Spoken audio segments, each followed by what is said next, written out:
Good evening, Tiger fans, and welcome to Friday Night Football. We got a great game tonight between the Jackson Milton Blue Jays and our very own Newton Falls Tigers. And once again, I am joined here tonight by DJ Robinson. Hello, hello. Good afternoon. Good afternoon. DJ, we got another sticky hot one tonight.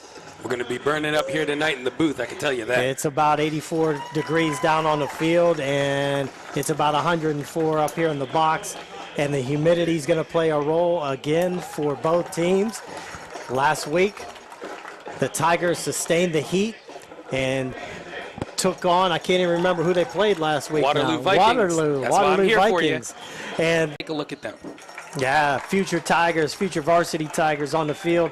And this is a great way to take a look at our youth and a great way for our young men in high school uniforms to be role models for these young Tigers. So great job by athletic director and varsity coach Greg Lazari, and I believe Danielle Wagner is involved in organizing this. And we want to give a good shout out to the Little Tiger football coaches too. I'm sure they're working hard in this heat, getting their kids ready for their first game also. So tonight we take on the Blue Jays of Jackson Milton, and they got their first win last week, opening day, and they traveled all the way to Toledo to get their win against the, I believe, Hilltoppers, if I remember right, of Toledo.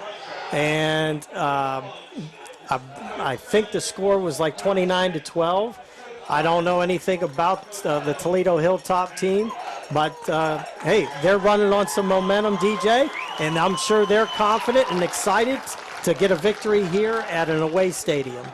Coming into the game, you can see the Tigers want to know Waterloo. You got Jackson Milton, as you were saying, a team that we don't have a lot of history about. But again, both teams are want to know. You're playing for a cup. This is all you want to go ahead and work for, is to go ahead and keep that momentum, because as I was just reading, the OHSAA has actually changed some things. It is required that you play 5 games at least of your 10-game schedule in order to qualify for the playoffs. So that just does wonders for both of these schools to go ahead and be able to play this game. According to the news, there was a couple of cancellations, unfortunately, due to COVID, and we just happen to be 2 of the lucky teams that do get to be able to play this evening.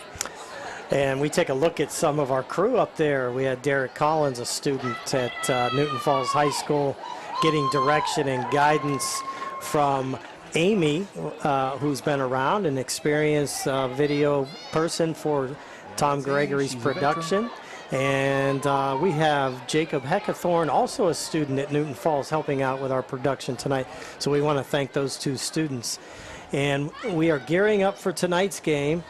DJ, I was lucky enough and honored enough to talk to the team before the game today. Great. Coach Lazari had me in, and I did a little fire-up, inspirational rally cry with him. And I think I might have pulled a hamstring, so we're going to maybe hit the emergency room afterwards. But I'm going to suck it up for tonight's game here. It's okay. I got some BioFreeze if you need it, man. Nah, I'm just biting on a bullet.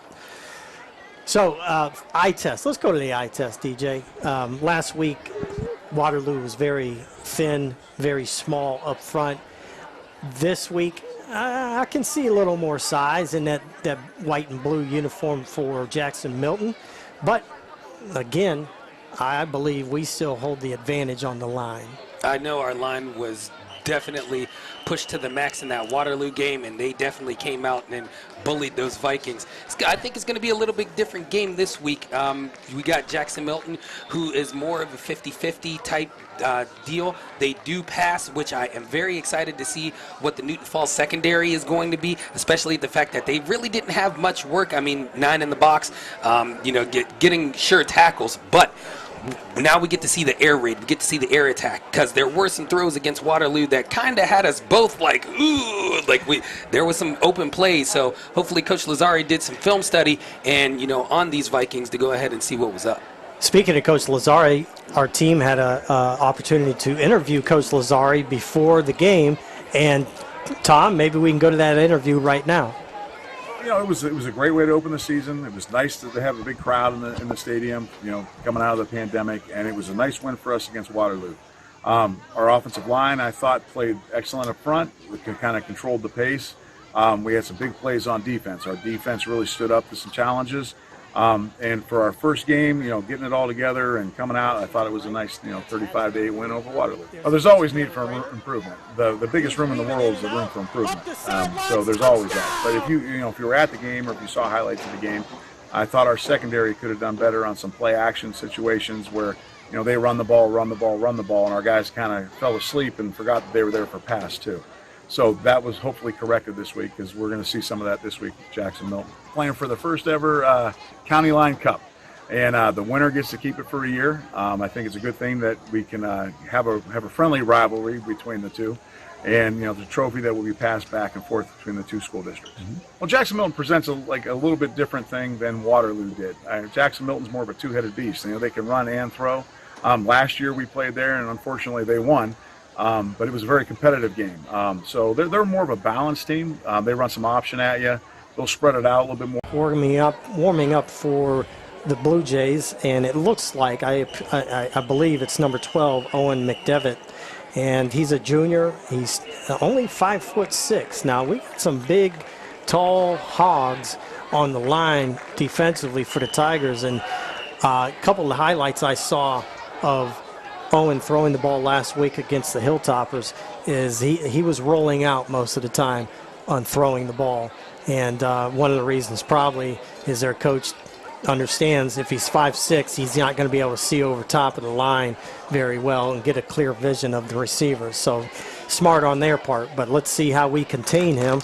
And you mentioned it, DJ, that even though we didn't give up too much offensively to Waterloo last week, there were some opportunities they had and they blew it because Waterloo just wasn't a passing team. Our defensive backs kind of made some bad reads, and Coach Lazari even said it in his interview. We got to do better tonight because Jackson Milton might expose us. And that's all you can hope for from the film study. With this being a 50-50 team and with the rolling out, I know that the Tiger line will do their job. Now we got to see what those linebackers and those corners do in response to go ahead and know that at times it's going to be way more susceptible than in the Waterloo game as far as the passing attack. So they got to be on their toes tonight. Okay, I believe we're getting ready to check out the Tiger Marching Band under the direction of Mark Semrau. I believe Mr. Semrau may be sick tonight. From what I hear, he may not be here. So let's see how the Tiger Marching Band does without his presence.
Okay, Mr. Semrau, if you're tuning in to our production tonight, you can be proud of the Tiger Marching Band getting it done in your absence. Great job. I want to give a personal shout out to Daisy Davis, one of the majorettes for the Tigers. Met with her today talking about how her summer was, and what a wonderful young lady. We got a lot of great kids here in Newton Falls. She's one of them, and I told her in tonight's production I would just give her a personal shout out. She does all kind of dancing. She does clogging. DJ, you a big clogger? I'm not familiar with that type of dance. Me either. I'm not familiar with any dance. Oh. So, anyways. But Daisy is, and she does a good job. Yeah. Let's focus on Daisy. Absolutely. So, again, shout out to Daisy and her family. Your parents have done a great job. So, we're minutes away from the Tigers coming out on the field, and, of course, the Blue Jays will too. And we got to get fired up. Ladies and gentlemen, if you're watching tonight and you want to give a shout out and chat us up and see where you're watching from, I believe there's a live chat there. At least there was during the basketball season. Hey, Scott and DJ, this is Tom down here at Production Control. I just want to let you know that we are not live on air. We've had a major internet failure at the stadium here that cannot be repaired until they order parts, possibly Tuesday or Wednesday. We are recording, and the game will be shown after the game is over. I will, as soon as I get back to the office, I'll post the game. But as far as live, we are not live right now. I'm sorry to say, gentlemen. That's all I got. Okay, thanks for that piece of information, Tom. I hope everyone that's at the game, that gives them an opportunity to go home and watch it again. And everybody can watch it at their own convenience then. At their own leisure. Yeah, convenience, leisure, tomato. Yeah, it's the same thing. Okay. I do have to give a personal shout out to my daughter who's in the Little Tiger cheerleader. Okay. She is down there. Her name is Alex, and I love her. Oh, isn't that sweet? Hey, that's what I do. How old is she? She is the baby of the family. She is 9. Okay. That sounds like a guess, but I'm terrible with ages. how old are you? I don't know. Oh, boy. Could be a long night, ladies and gentlemen. Absolutely. Hopefully it's a long night for the Blue Jays, DJ. I can see our line getting after it again, just like we did against Waterloo. As we're waiting for the Tigers, I was really impressed with our ground game last week. We had multiple players running the ball. Cameron Brainerd, to me, really shined last week with his speed, field vision, agility. I think he scored 3 touchdowns. Carter Miller ran the ball. Nick Rapsack ran the ball. Carter Rapsack ran the ball. And then you had John DeFalla come in, and he ran the ball well. So just multiple runners last week that gave good effort and good production in the backfield.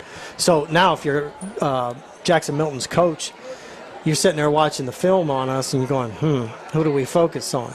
That's for sure, because as you were just saying, you have some north and south runners, you have some out to the corner runners, and it's just a mixed bag of what you're going to get. You're going to get the east-west guys that go ahead and see open field, and you have the north-south guys that just put that hat down, and then they're guaranteed first down yardage. So that's very nice to have that. It's just a beautiful thing as a coach to go ahead and have those multiples go on. And also the receivers. I mean, we had some receivers that caught a couple touchdowns last week. Isn't that right, Scott? Did they? Yes. Did we throw the ball for a touchdown last week? Yes, we did. I thought we just ran it in every time. No. Do you remember the corner route? I might have fell asleep. Oh, yeah. Pennington. Yes. Yeah. Who is on the screen right now? Yeah. Yes. Carter Rapsack, Nick Rapsack threw it up like a jump ball, and he just went up and alley-ooped it, touchdown. How could I forget that? That's what I'm saying. Well, we'll discuss that later. On the board for local games, DJ, I think one of the special games tonight is that Austintown-Canton-McKinley game. So we'll be keeping an eye on that score all night. That should be a good game. I'm not sure where that game's being played, to be honest with you. Might be Hall of Fame Stadium. But that's two great programs right there. And Girard Liberty's playing tonight, crosstown rivals. That's always a barn burner. So, after that game, those the bars will be filled with moms and dads either bragging or crying in their beers. So yeah, I could see that happening for sure. All right, looks like the cheerleaders under the direction of Danielle Reynolds. I think I called her Wagner earlier. You did. Just recently married, not too long ago. Congratulations. Last year. Cheerleaders and the Little Tiger cheerleaders out there getting it done. Look at how many cheerleaders they got. Wow, that's amazing. Great job, Little Tiger cheerleaders. Getting the crowd pumped up. What's the crowd look like? Let me Crowd's dip in over orange the tonight. top. Got a little orange out. Student sections looking pretty good over there. Jackson Milton brought a few people.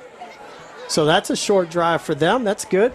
This is a good rivalry to have every year. There's no reason why we shouldn't be playing Jackson Milton every year. Similar student body in size. 15 minutes away, tops. And surprisingly, a lot of these kids actually know each other because they're legitimately right across 534. Right. Meeting down at Craig Beach, right? Mm-hmm. I'd like to see us play them in basketball, too. So We don't have them on the schedule? I don't believe so. I don't know about this year. Now, we played them in junior high a couple years ago. I think we did last year as well. But we haven't seen them in varsity in a while, I should say. Well, that would be, maybe this might be the start of something beautiful, getting that crosstown rivalry started. Get the cup going for basketball, too. For both. Well, let's do it in all the sports, Absolutely. Right? Okay, here come the Tigers ready to enter the field.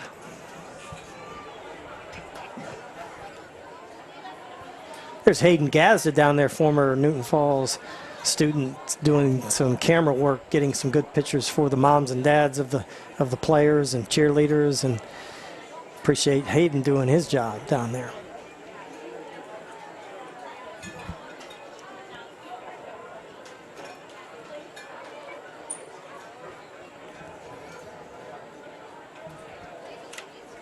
Everybody's waiting in anticipation for the game to start. Looks like 77, James Wasonet's going to carry that Falls flag out. And then I think we got number 72, Hunter Jones, going to bring the Tiger flag out. We missed the coin toss, DJ. You were sidetracking me somehow and blaming it on you. You were actually taking a nap over there while I was working. Well, the heat put me to sleep. Exactly. All right, ladies and gentlemen, here come your Newton Falls Tigers.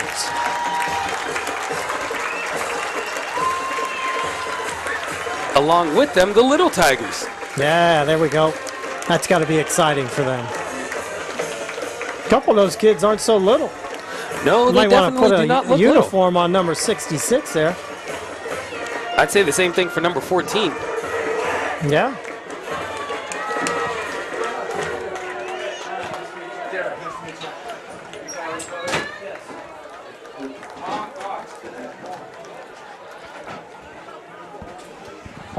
Okay, we're going to get ready for the national anthem.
Board of Education, Superintendent, Principal, and Athletic Council extend to each of you a cordial welcome, and we are pleased you are here tonight.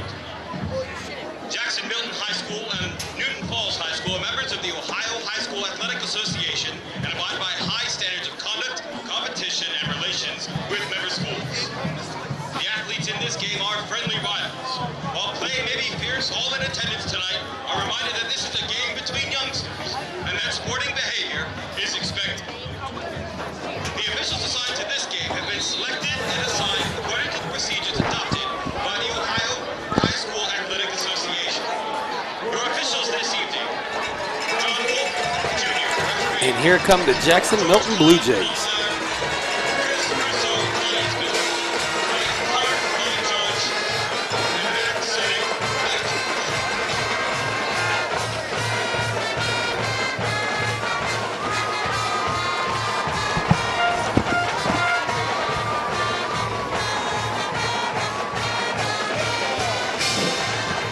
And Scott, the time we've been waiting for, the best time, kickoff time.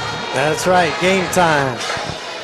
So it appears that the Tigers will kick off to start the game. And that's going to be number 88, Jacob Sipka, the lefty who had a fantastic game in spite of you trying to jinx him last week, DJ. Not jinxing anybody this week.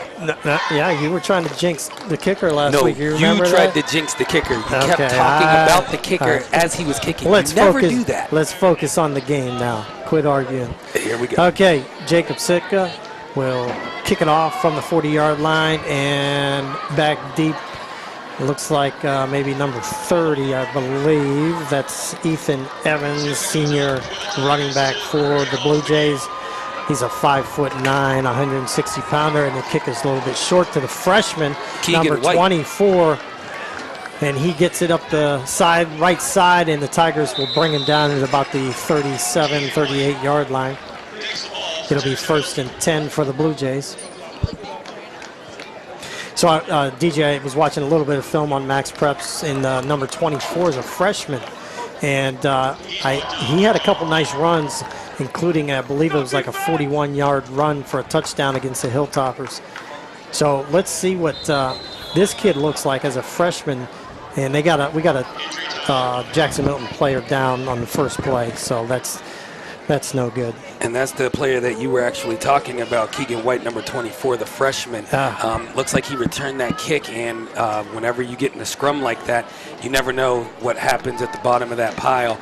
And as soon as the referees blew the whistle, he got up. Looked like he limped a little bit, and then he went down. So hopefully that that everything is good with that young man, because I would definitely like to see him go against the Tigers this evening. Yeah, me also. He's got good size. He's a freshman, 5'10", 170, and just sometimes the videos don't show up in actual real time play, but he looked good on tape. And for a kid to be that size as a freshman, he's got a good future with the Blue Jays. So right now we're hoping that it's just a minor injury and he gets up and walks off on his own accord here. Man, I hate to see one of their main players go down before they even snap the ball. That's when those are the ones that you just never get back, and it's just always unfortunate. But Scott, it's a part of the game. Part of the game. So best wishes for number 24, Keegan White. Absolutely. Yes. So the Tigers are going to be in their 4-man front. You got Brainerd as a corner on the outside on the right. Number 5, Carter Rapsack, playing also a cornerback position. And on the far side, I believe that's number 2, Caden Short, playing corner. And they're going to have their hands full today with this quarterback and the Blue Jays running style, or running/throwing style of football. They're going to get a little bit of both. Looks like they got Ethan Evans actually taking the snap for this drive. It's direct snap. Okay, there's a run by the quarterback, and oh wow, that was a good save by Nick Wright, because he would have gone the distance. That's the problem with that tricky Wildcat. You never know who's going to be under center. And he took the direct snap, got it off to the side, enough for a first down. So again, we had Owen McDevitt scheduled as quarterback, but first play of the game, they go Wildcat with Ethan Evans. And he gets a nice chunk of yardage, first down, Blue Jays. Looks like he's going to take the next snap as well. 5 wide.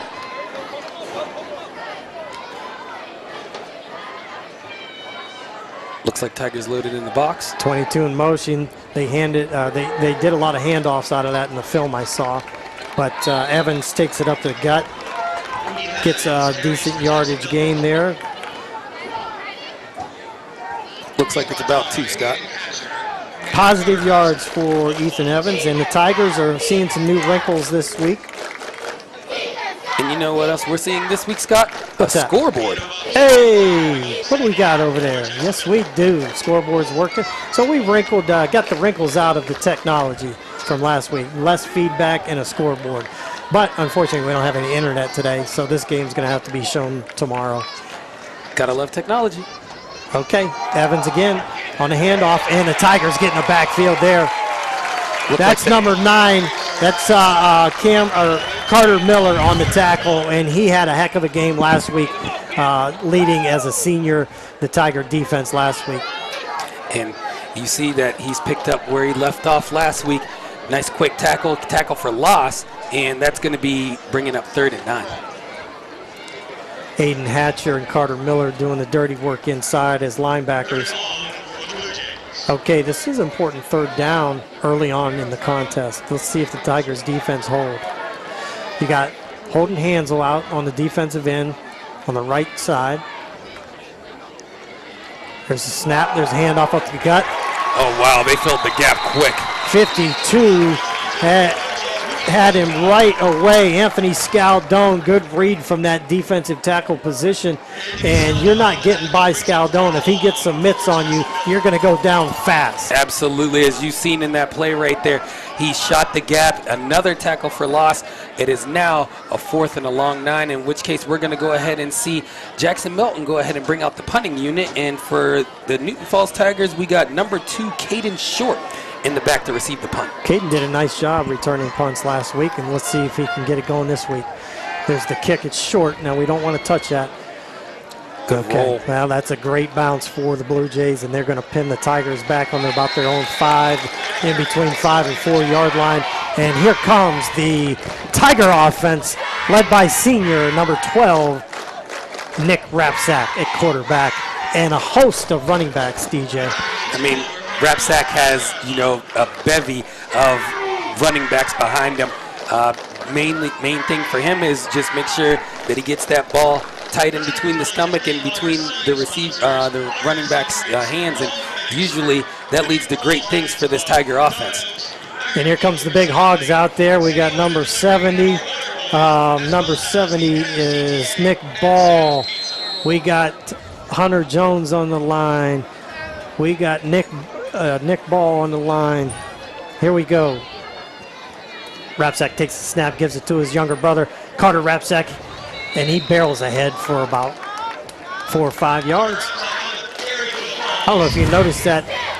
Watch this replay. You see the quarterback, Nick Rapsack, trailing his brother, trying to give him an additional push from behind. He's always wanting to stick his nose in there. He's going to get hurt. As a quarterback, I mean, those are the things that you love to see, but you know who does not love to see that? Coaches. Coach, yeah. Exactly. Yeah, you don't want to get your starting quarterback hurt. Got about a 2nd and 6 right here, Scott. There's a handoff. Carter Rapsack, and the Blue Jays sniffed that one out pretty good. And this will be a big 3rd down coming up for the Tigers. The defense for the Tigers did their job and made Jackson Milton punt.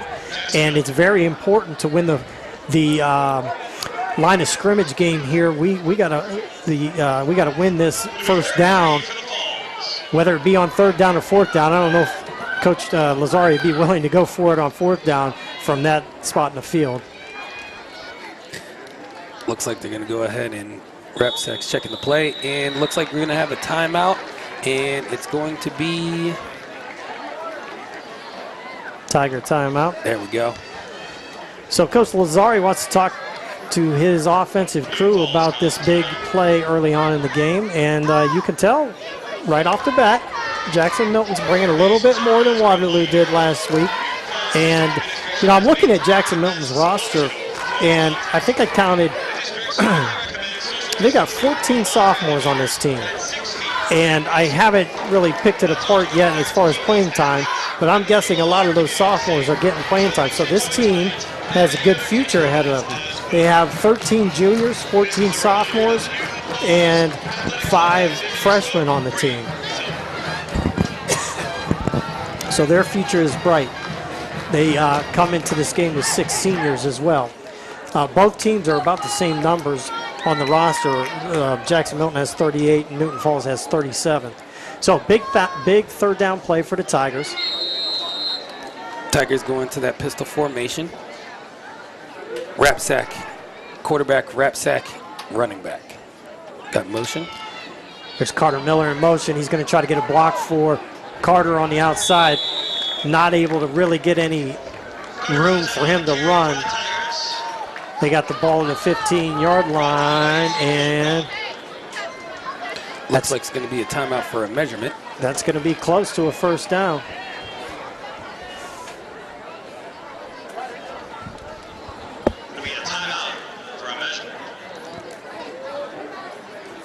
So the officials will bring the chain crew out. Looking over there at Jimmy Peace. Jimmy Peace on the sidelines. He's been doing the chain crew for a long time for the Tigers.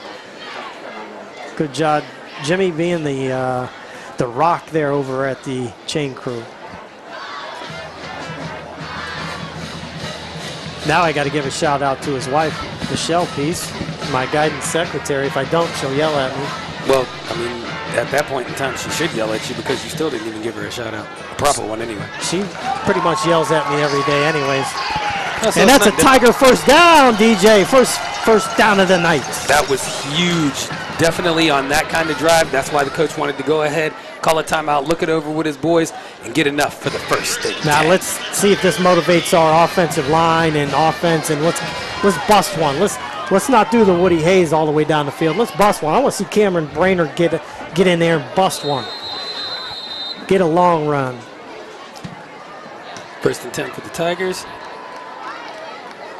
And that ball was juggled early by Carter.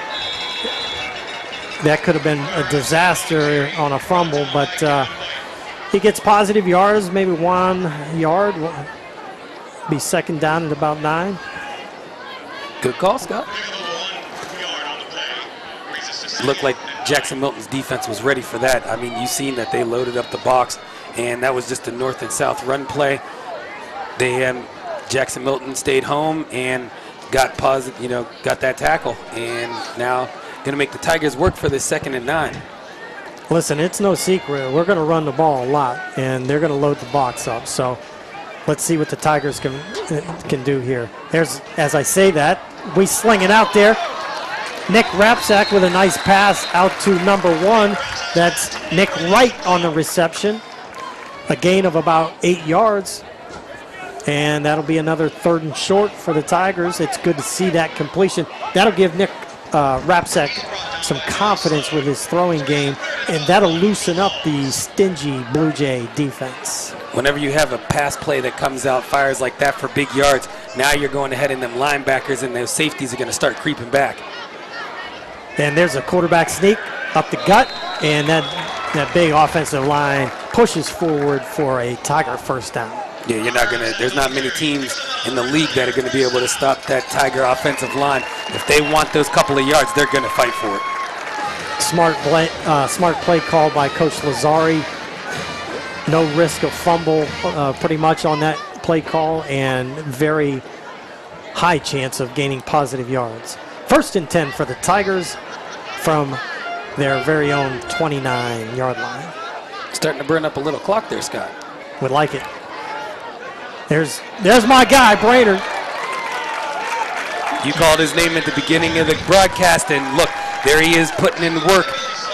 He's got really nice field vision out there and just sees the holes and by the time he hits a hole, he's gone for 5, 6, 7, 8, 9 yards, and that time he got 10.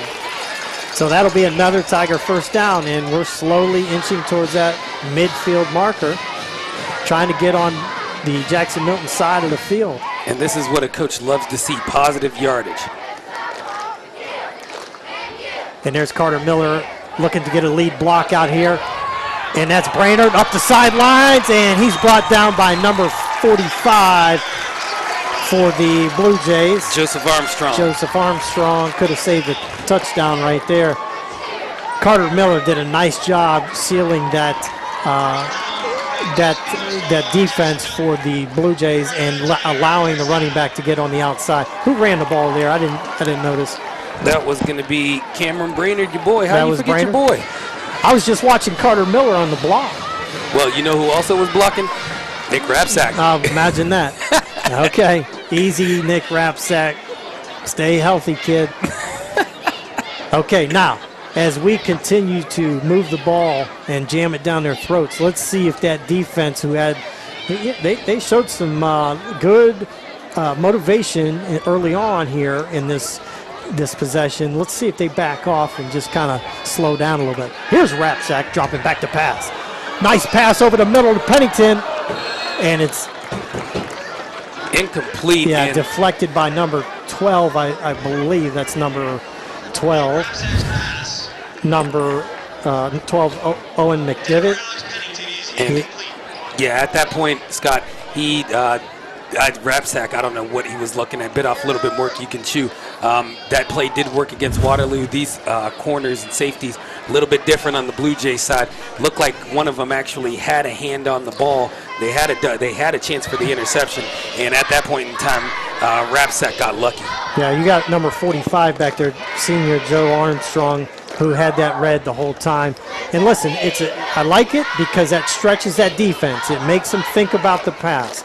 So let's see if we can catch them on the run now.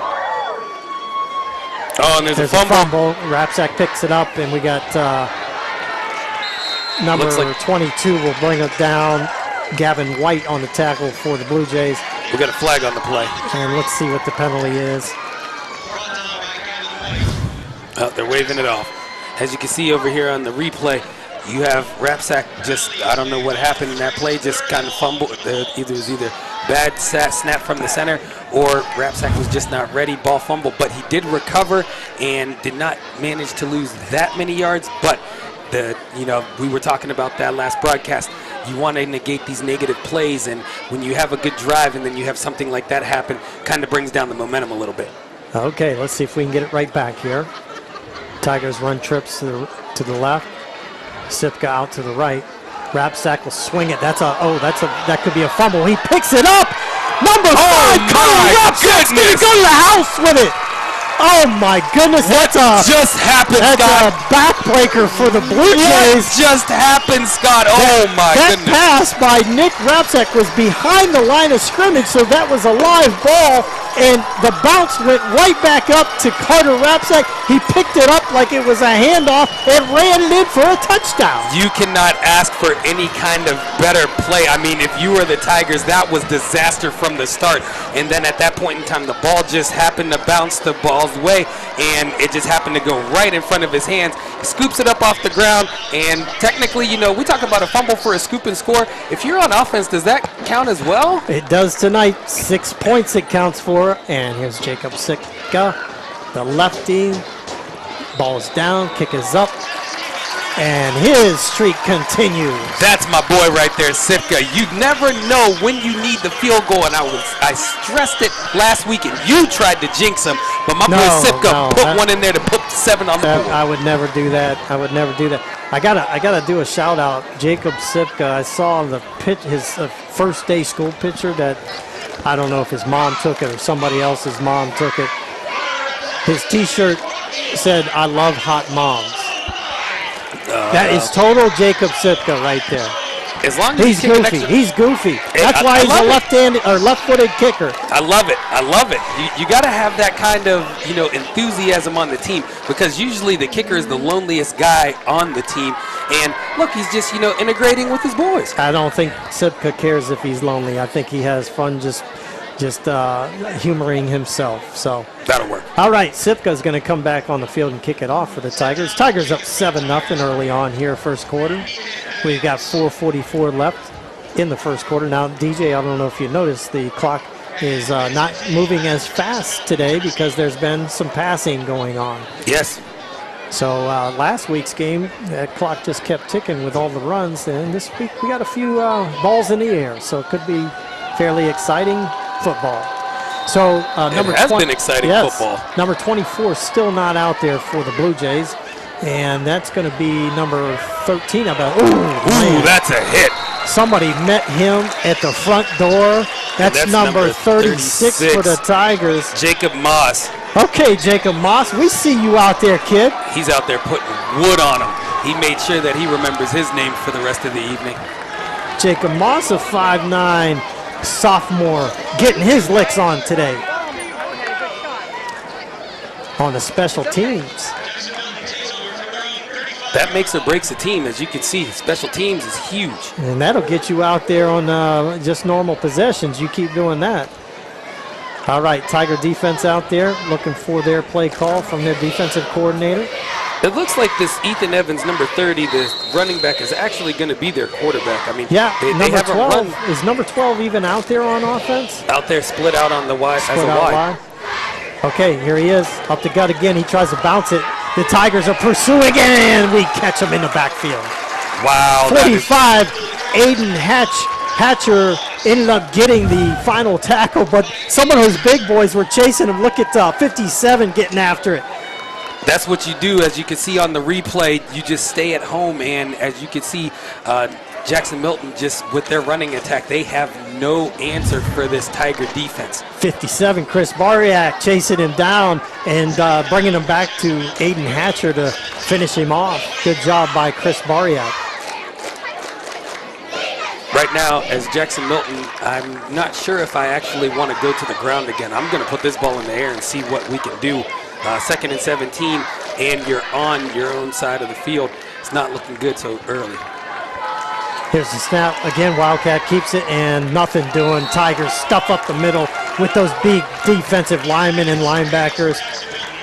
And this is a good sign for the Tigers that Jackson Milton is continuously going to this play, because honestly, as long as our cornerbacks, Caden Short, and you got, I think, Brainerd and number 5, Carter Rapsack, as long as they do their job on the outside contain, the big fellas and our linebackers inside are just going to stuff that middle. As you can see, they've been doing it so far all evening.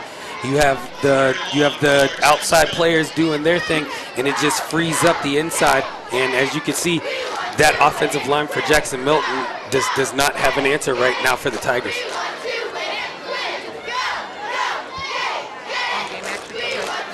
Okay, number 30 is being chased in the backfield. Again, Bariak chasing him. And number 12, who we thought was going to be the quarterback, Owen McDevitt, drops the pass because he was getting ready to get laid out by a Tiger defender. And I didn't see the defender's number. There's the student section for the Tigers. Orange and out tonight, showing their spirit and support for our football team and our cheerleaders.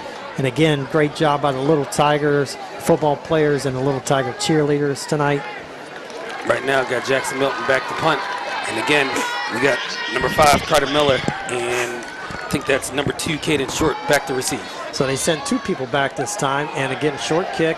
And he's going to come up and he that's a muffed it. fumble. And great job by that Newton Falls Tiger. I believe that is number 1, Nick Wright, just aware of what's going on and pouncing on the football, not trying to pick it up and run with it, just keeping possession. So Nick Wright saving the possession. Yeah, at that point in time, you could have called for the fair catch. Don't know exactly what he seen, but at that point in time, he thought he had the field, muffed it, and luckily another Tiger was there close enough to go ahead and get that possession back. Those are the things that coaches just absolutely drive them crazy. So I'm noticing that our punt returners are maybe a little bit too deep, and a lot of these punts have been, landing on the ground before them. They have a hard time getting up and receiving it in a comfortable manner. I wonder if they should just scoot up a little bit, but hey, I'm up here in the box. I'll let the coaches do that. Absolutely, that's their thing. Let them do their thing. Let's do ours. All right, Caden Short out wide on the right, and I'm not sure who's out split left. There's motion, and again, the snap is trouble, and I'm not sure if the ball's on the ground or not. No, Nick Rapsack holds on to it. So we got a little issue right now with the pistol formation and getting the snap clean. So we got to take care of that. It'll be 1st down and 14. And bad snaps just drive the quarterbacks crazy. The center is the first one to touch the ball, so if anything happens with that snap quarterback receive combo, it can turn into negative yards as it just did. Connor Keys comes out of the game for the offensive line.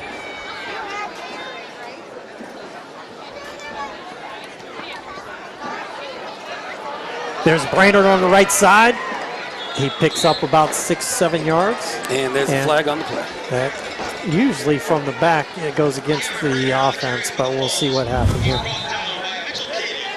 As we can see over here on the replay, your boy Cameron Brainerd got some positive yards. Looks like it's going to be holding on the offense, and that is never good. So the Tigers going the wrong way. It's going to remain 2nd down.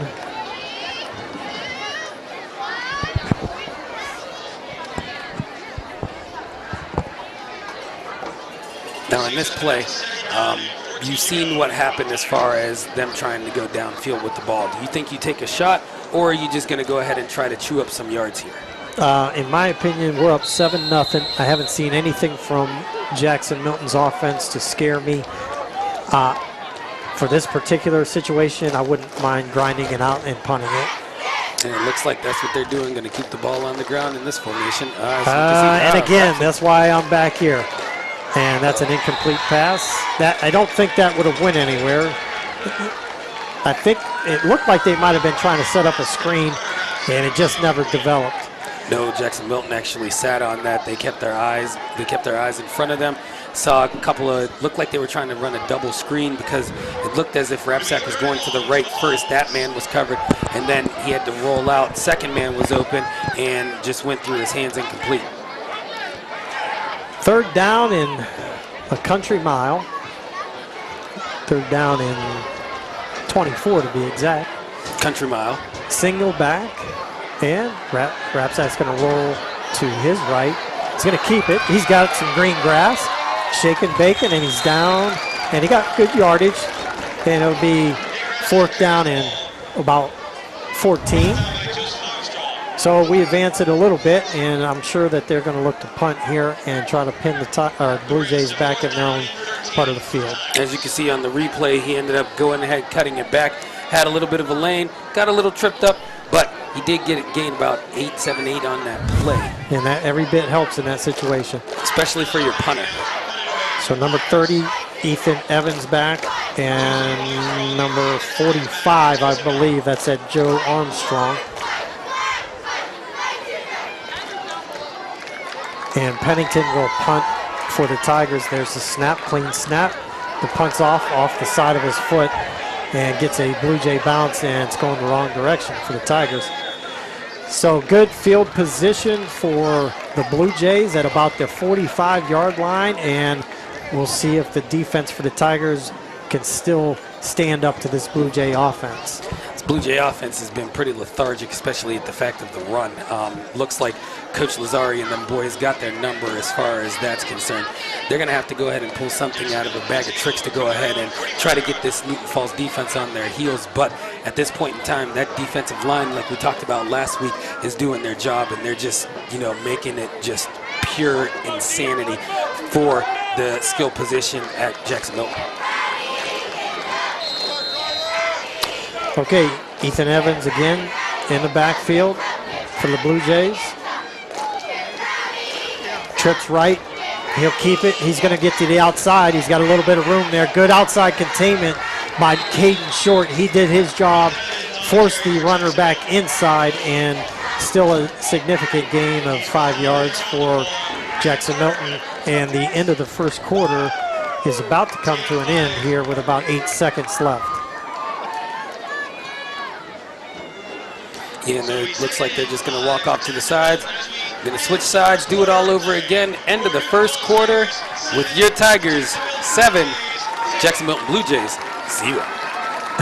And they don't have to walk very far. That ball's just about right on the 50-yard line. They just got to switch sides. So DJ, just initial observations from you from the first quarter. Going to say first, Jackson Milton is run, run, run. That's literally what they've been doing all game. Looked like they attempted a couple of passes, but they were a couple of bailout passes. Newton Falls say we have the luck of the Tiger on our side because the way that we scored, I mean, that scoop and score, which was on our possession, was absolutely amazing. At this point in time now for the Tigers, sit down, continue your reads, great things will happen. For Jackson Milton, you just got a good 5-yard gain at the same point. That defensive line for the Tigers is nice and stout, so if they could do something against that, you know, they might be able to go ahead and get some points on the board. So we're going to take a look at some football scores from the area here. See if I can get some internet up here. Canfield's leading Dover 7-0. And Canton McKinley is on top 7-0 on Fitch. Mineral Ridge is 13-0 against East Palestine. That's going to be a good game to watch because we have Ridge next week. That's right. Here's a swing pass, and there's a trick play. Tigers sniff it out!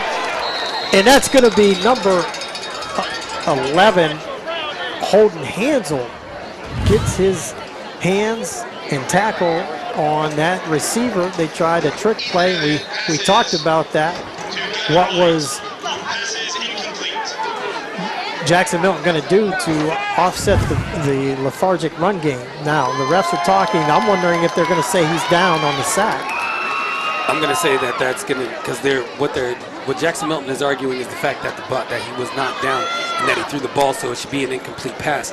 What I think Coach Lazari is wondering is because of the fact that the pass was actually completed, then he threw it again. That should be technically an illegal forward pass. Was the first pass behind the line of scrimmage is my question. I'm going to say yes. If you're looking at the meter, the marker over there on the side, it looks like the refs are waving it off. It is going to be an incomplete pass for a second down. They are going to go ahead and keep the ball at the 50-yard line. So apparently that play was behind the line of scrimmage, and it was just an incomplete pass.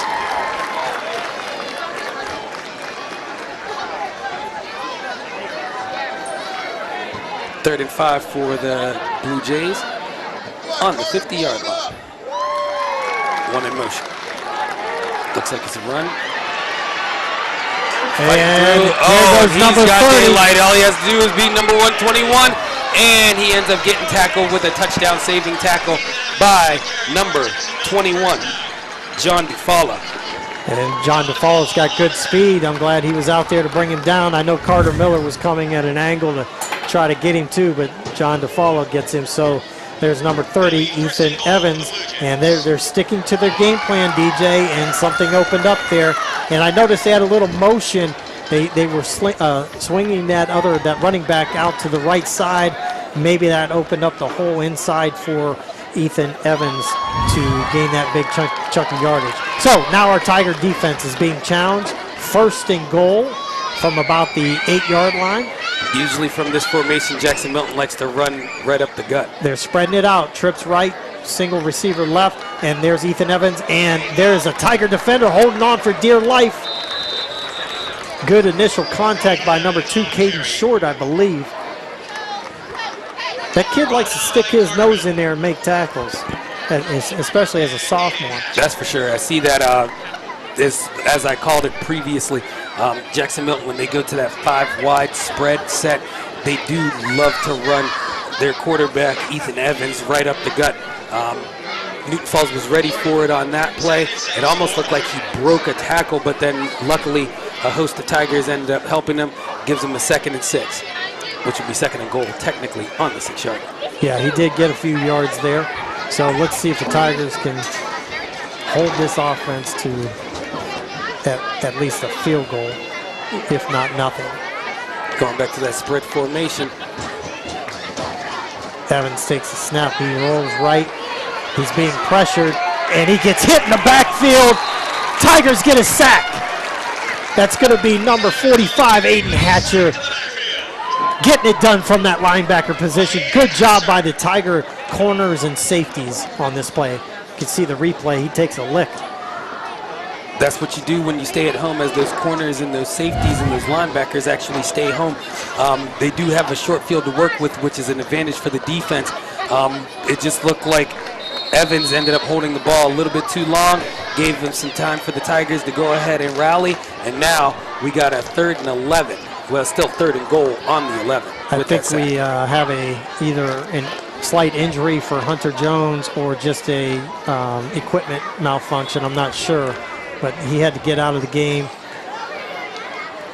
And I'm not sure if there's a timeout or what's going on, but Jackson Milton's coach is halfway out on the field. Are you surprised they tried to pass there, DJ? Absolutely not. On that one, that was an actual good drive for a pass.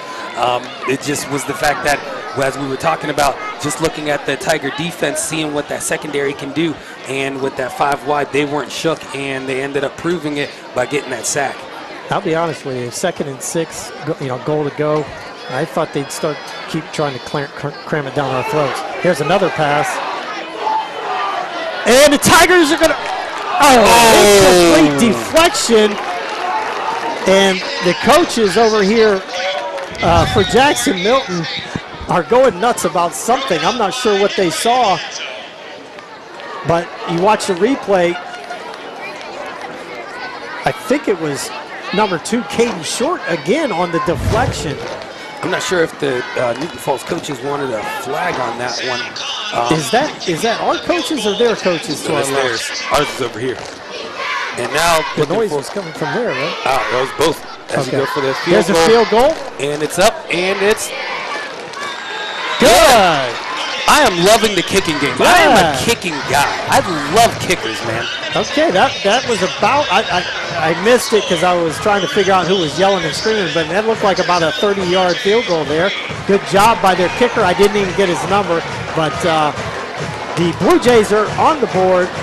Tigers still have the lead, 7-3, 9:38 left in the 2nd quarter. As you were saying, you just wanted the defense to hold them to at least a field goal or nothing, and that's exactly what that Tiger defense did. Had a chance for an interception, almost kind of looked like the play that they had before when Rapsack threw, and there was 2 defenders for Jackson Milton there. Just kind of swapped sides on that one. Yeah, it'd have been nice if Caden Short could have got that pick, but Tigers still on top. That's the important thing, and their offense comes back out, so Jackson Milton gets a little life here and maybe a little bit of inspiration, and can spark their defense on this possession. Well, I'm curious to see what Coach Lazzari is going to do right now. It looks like he has his center and quarterback practicing handoffs on the sidelines, and that just goes from whatever was going on with the center quarterback exchange, that Coach Lazzari wanted to go ahead and tweak some things because he was not happy in seeing what he did out there for a couple of those plays. Yeah, that's Connor Keys working with Nick Rapsack. And as I mentioned before, they had, that's an onside kick, I believe. I was watching them snap the ball. I don't think that was supposed to be an onside kick. Oh, really? Maybe we can get a replay here, Tom. It just looked like he topped the ball, and instead of it popping up in the air, it just literally did a lame duck roll, and it ended up going right into the receiver's hands that was over there to catch it. I mean, he literally just fell on it. That's a gift. You know what that looks like? That looks like Mr. Crowder's tee shots. You and the golf references. You know how I bragged about beating Coach Mazinet's last Friday? I mean, you were laying into him. Yeah, I stunk. He kicked my butt today. Yeah, see, that's what you get, talking mess, and then what happens? Never again. Exactly. All right, Rapsack in the pistol formation. Carter Miller split left. There's a quick pitch over here to Brainerd. He's got some room. And nice tackle by number 45, Joe Armstrong. We ended up getting a flag on the play. I think that's going to end up being another hold. Okay. Called it. A lot of excitement over here from the coaches from Jackson Milton. And I don't know. They got the penalty called, so I'm not sure what they're. Oh no, that was over here. That was Newton Falls coaches. They weren't too happy. Man, I swear I'm hearing it from over here. That's all right. It's both sides. It's both sides. All right. Hey, coaches are into the game, man. It just happens all the time. But I can understand. As soon as he came up and saw, that hole open, next thing you know, as soon as the referee threw the flag, anytime it's a drawn play, drawn out to the sides, 9 times out of 10, those big hosses in the inside might get a little bit too much of the jersey grab, and they called for the hold. Okay, penalties hurting the Tigers now. Here's a quick handoff up the gut. I believe that was Brainerd hitting the hole fast. Decent gain on first down. As you said, your boy Brainerd, he's got a motor on him. He does. It'll be second down and about 11. So they get a little bit of that back. And that's all you want to do on those kind of plays as you look at the replay.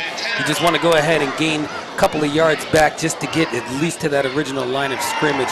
That's half of the game here, and the Tigers did that. Now it's a more manageable second and 11.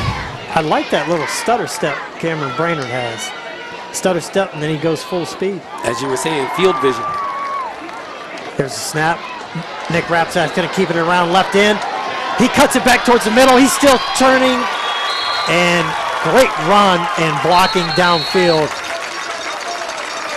It'll be a Tiger first down. That was well executed. That was a very great play as you look here on the replay. Goes ahead, does the fake handoff, ends up getting a host of Tigers blocking. Look at that beautiful blocking that they're doing. Go ahead and give Rapsak another, gives him some room, and now he gets the 1st and 10, taking the ball into Blue Jay territory, and now it's 1st and 10. It's important that the Tigers answer this field goal for Jackson Milton by scoring. And let's see if we can put 7 on the board. 2 running backs in the backfield. Brainerd with the handoff. 5-yard gain. We'll take it.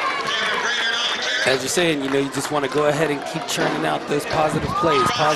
And as of right now, you know, they ended up getting that hold, and from that play, that actually sparked up this Newton Falls offense. And as you see, that offensive line is starting to get a little bit more of a push, and they're looking at the scoreboard so they can see exactly how much time they have to go ahead and make this drive last. Reason why is because since they kicked in the first half, Newton Falls is going, the Blue Jays are going to be getting the ball in the second half, so the Tigers want to go ahead and chew up as much of that clock as they can. About 7.5 minutes left in the first half. Carter Miller's leading the blocking on the right side. Rapsak cuts it back to his left. He gets around the defender to the 5. Touchdown, Tigers! Great cutback by the sophomore, Carter Rapsak. As you said, they needed to go ahead and got that score. Rapsak went ahead and ended up seeing the hole, down for 6. What a play. Carter Miller kicked it out to the right, and Rapsak, it appeared like he was heading up the right side, and he just cut it back for the wide open green grass 6 touchdown. And here's our guy, Jacob Sipka. That's my guy. My guy. No. That's my guy. He's my dude. No, it's Holding hands on the hold for the Tigers. Here's a snap, good snap. Ball down, kick up, good. And he's nailing them right down the pike. Dude, it looks like me putting from 10 feet. Oh, goodness. That is not a sight I want to see. I'm just saying. You might pull a hammy then. No, I'm magic from 10 feet. Everybody that's ever golfed with me knows I'm lying. All right, great drive by the Tigers, answering the field goal from the Blue Jays. And that's got to be a backbreaker for the Blue Jays. You get a little momentum going with that field goal. You think, okay, let's get a stop. We can go take the lead on the next one. And the Tigers just smashed it right down their throats. That is a demoralizer for sure on that Blue Jay squad over there.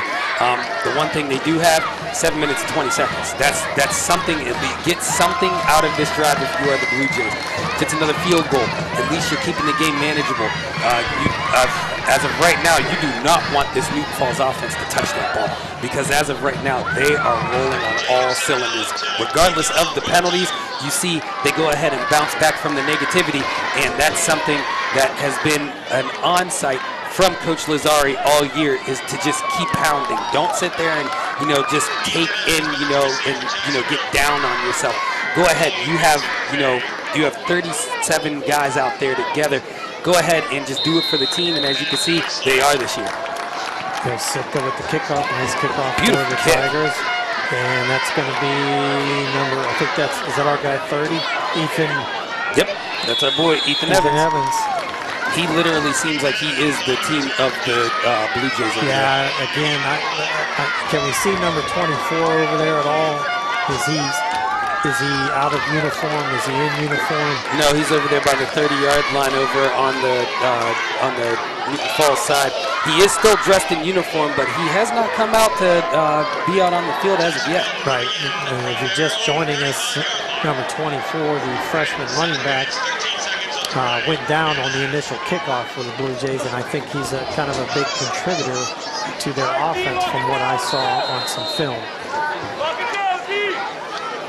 Brainerd playing cornerback on the left side here. Number 21, I believe that's John DeFalla, also getting some action on defense on this left side for the Tigers. A swing pass, and again, number 20 saw Tiger jersey coming up to lay the lick on him, Dominic Palela, and he kind of backed off. He had alligator arms on that attempt to catch the ball. Yeah, if you have a guy coming straight up on a hit like that, the quarterback kind of left this boy to run, left him out there on an island, hanging him low. There's not many that are going to go ahead and catch that, because as soon as you do catch that, you get licked. He hit right in the chops. Evans in the backfield. Going to take the direct snap. Number 20 swings out left into Tigers blitz. He throws it up for grabs. Oh, Nick White almost comes up with an amazing interception. Oh, he tried that one-handed interception too. It looked pretty too. As soon as he came out on the ground, just unfortunate. But at that time, as you look on the replay, as they're going ahead and giving 5, you go ahead and look. You can see himself. He's just like on the field, giving the shrug, like I had it. But unfortunately, hey, it's still a stop though. 3rd and 10, and you are pinning Jackson Milton back on their heels, and they just look like they don't have any answers right now for this Tiger defense. Plenty of time left with the passing completion. I mean, there's still over 7 minutes left on the game clock till halftime. And that's something that I'm not understanding with Jackson Milton as of right now. You don't want Newton Falls to get the ball. Keep the ball on the ground. Even though it's not working, you at least get you to halftime, and you do get the ball back. But I'm not a coach, and like you said, there's a good passing catch. Oh, that's going to be a horse collar. Horse collar. Can't tackle like that. Holden Hands is going to get caught on that. That's going to be a 15-yarder right there. So great reception, I believe, it looked like a tight end for them. I didn't catch the number. Maybe Tom will get us a replay on that. Great passing catch for the Blue Jays. That'll give them some momentum.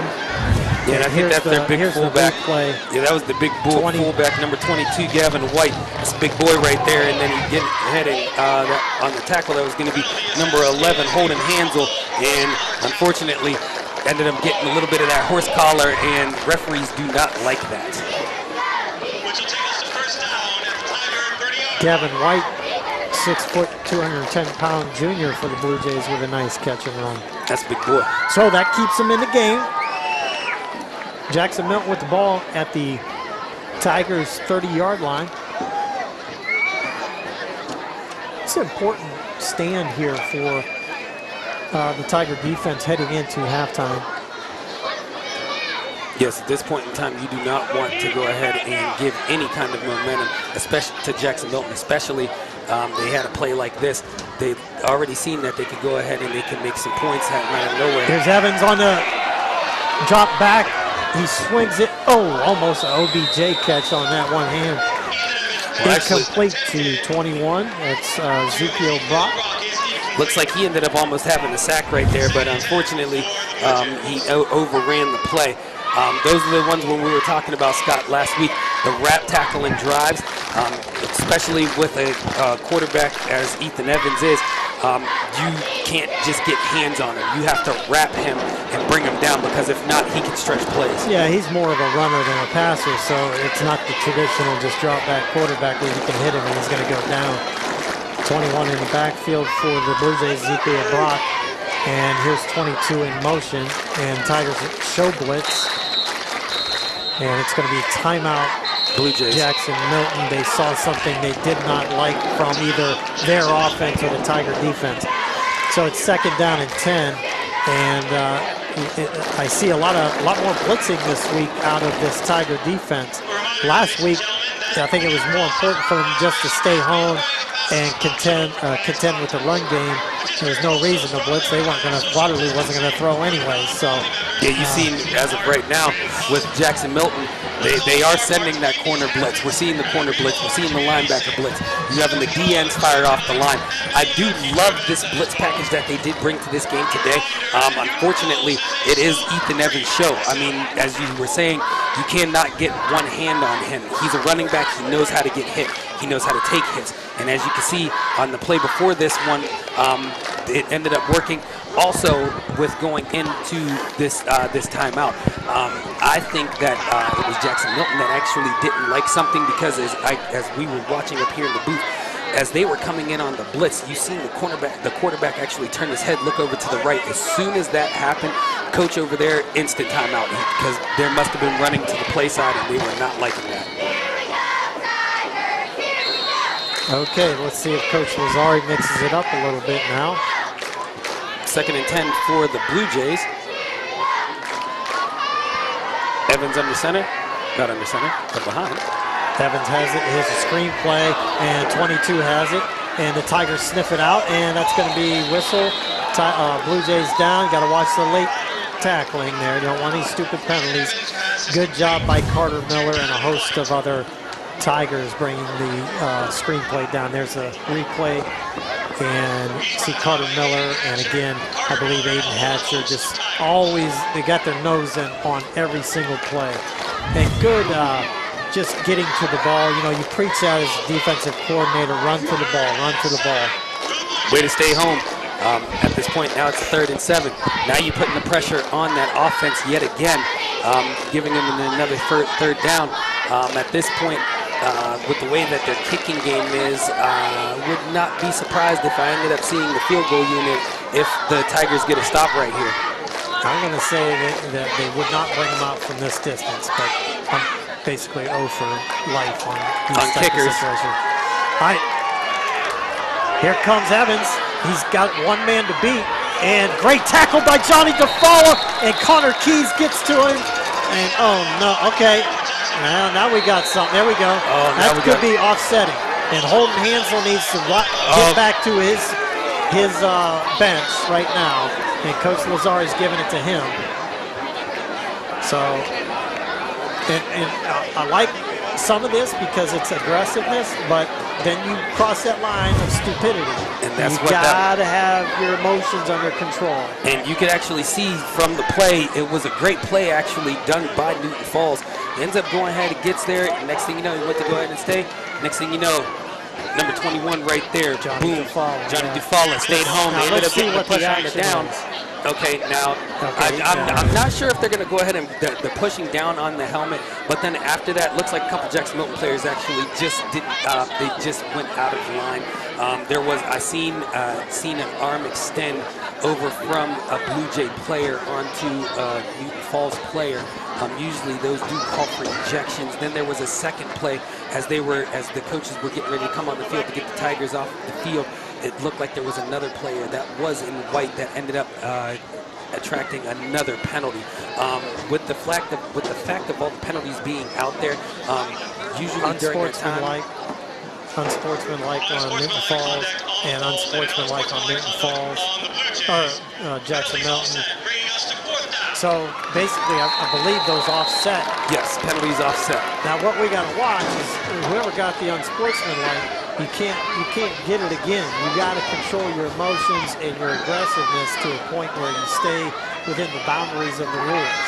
Yes, because that is something that referees do not like. You get 2 of those, you're ejected for a game. That is a huge momentum loss for whoever on either team to go ahead and get, unsportsmanlike penalties. Sure, these are starters out here still, and I believe if you get ejected from this game, you probably, I don't know what the exact rules are, but you got to sit out at least one more game. Yes, you do sit one more game, and I'm surprised here.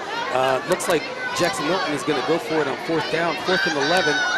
So let's see if Tigers get a stop. Again, we get the blitz from 21, John DeFall. These kids wide open in the flank. That's a good tackle, but I think Jackson Milton's going to get the first down. They are going to get a first down, and this is a play. These are the kind of plays that drive me crazy, especially I am not a coach, but just seeing plays like this. If you go ahead, there's a free blitz. The quarterback knows exactly that there's a blitz coming. What happens is number 21, Ezekiel Brock, ends up getting a play. There's a lot of green grass on the other side of the field. Coach Lazari is going to go ahead and have to drill that into the game, because as of right now, that play is working. That is the second time that play has worked in this game. Those are things that drive coaches crazy. They're going to have to go ahead and fix that problem because of the fact that there's 15 yards open on that side of the field, and that's just not good. Yeah, see, that's the risk of blitzing. And you like getting to the quarterback, but you can't give up the big plays. And there's a good defense in the backfield, and Ethan Evans does a nice job of shaking and baking and getting around that initial tackle and gaining positive yards. So the Blue Jays, 3:26 left in the first half. Unfortunately, it looks like we have Tiger down. It's going to be Aiden Hatcher, number 45, over there on the far side of the field. And he's a mainstay in our defensive unit, especially at the inside backer position along with Carter Miller. And so somebody's going to have to be next man up, step up and replace Hatcher for at least a little bit. We're hoping that Aiden Hatcher is okay as we wait out this injury. So Jackson Milton on a nice possession here.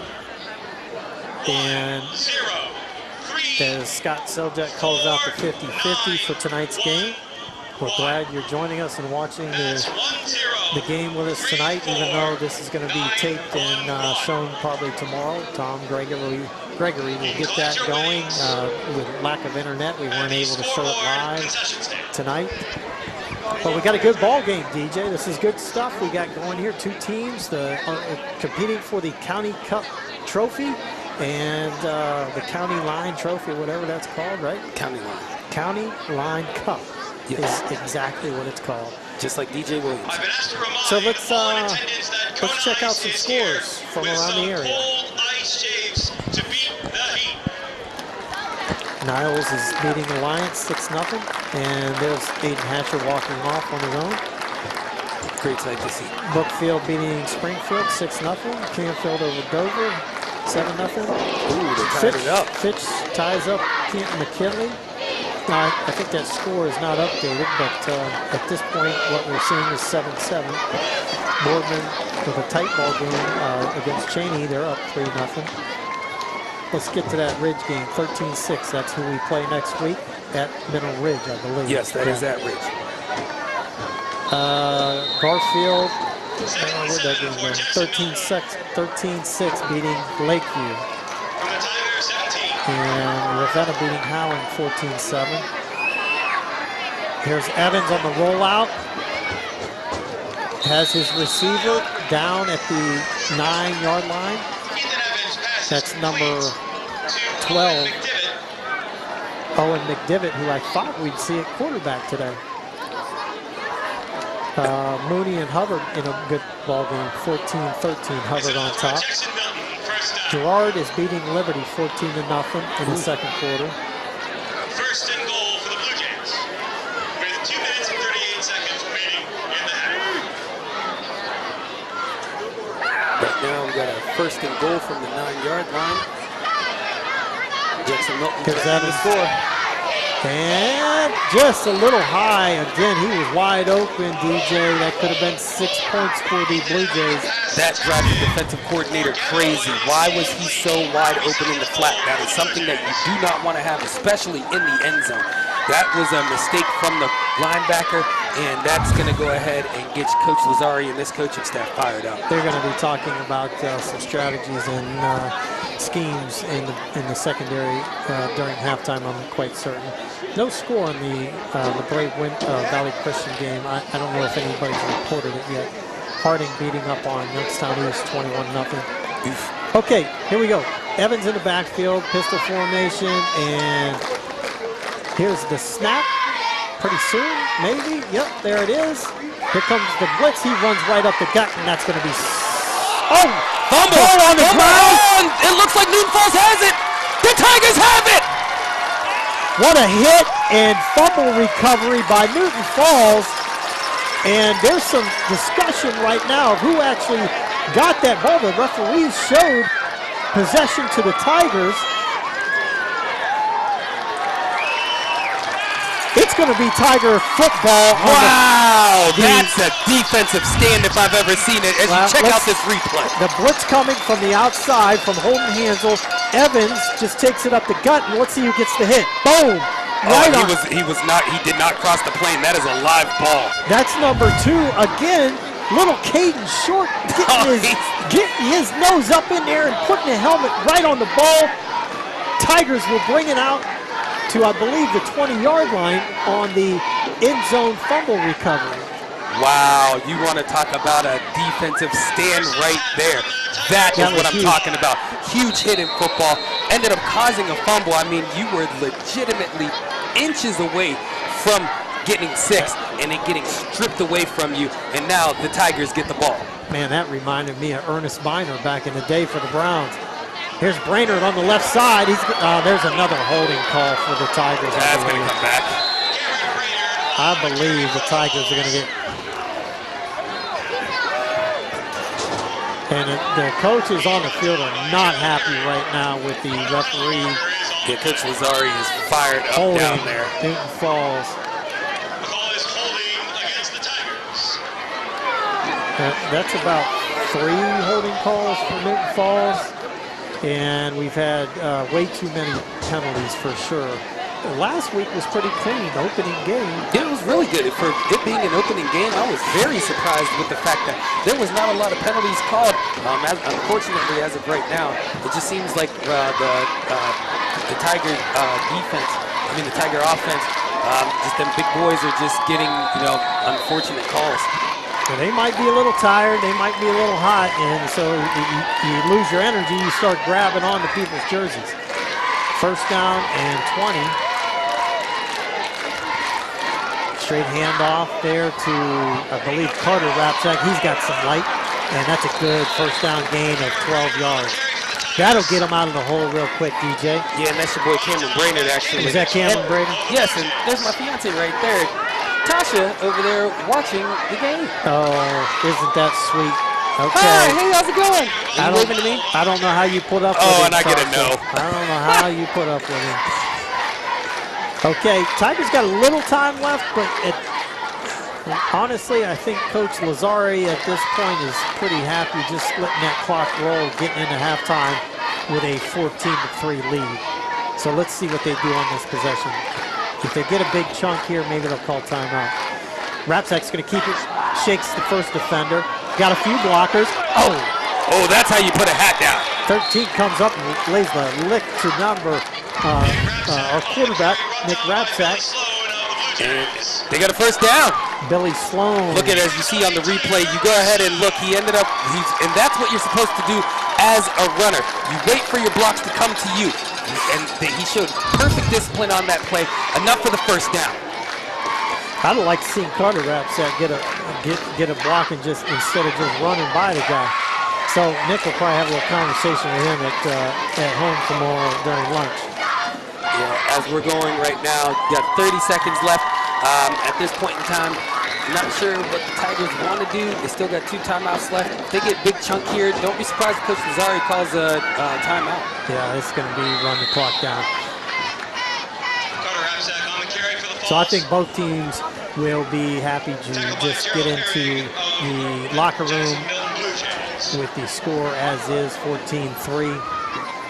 As we tick it down, And ladies and gentlemen, I hope you enjoy the Tiger Marching Band. And again, if Mr. Semrel's out there watching, your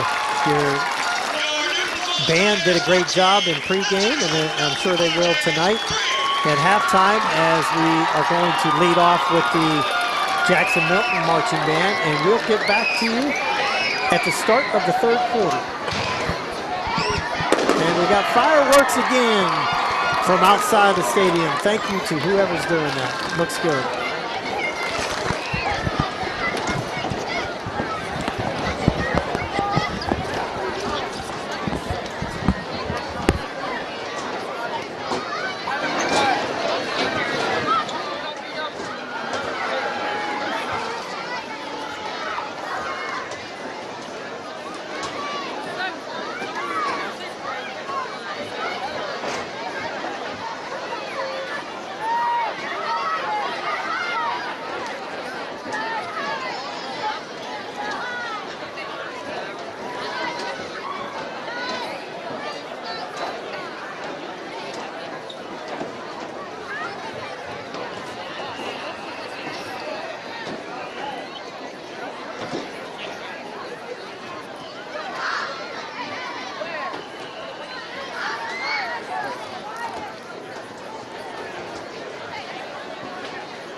choreographed by freshmen Katie Carnes and Addie Beck. Here is our rendition of Grease Lightning featuring majorettes Alyssa Thalaker and Faith Sullivan.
Once again, the Jackson Milton Marching Band.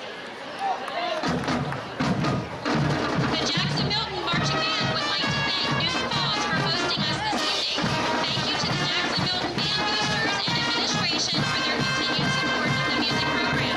Have a good night and go Jays!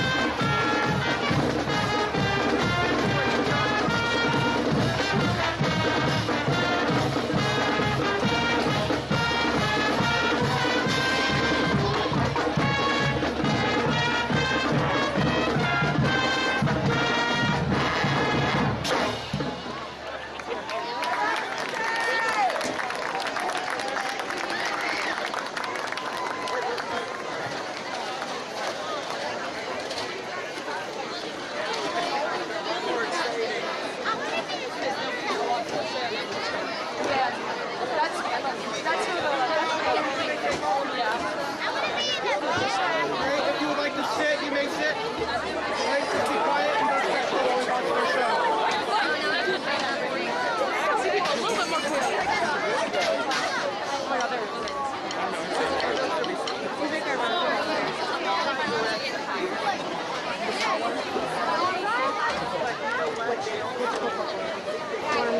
Quiet down when they start the show.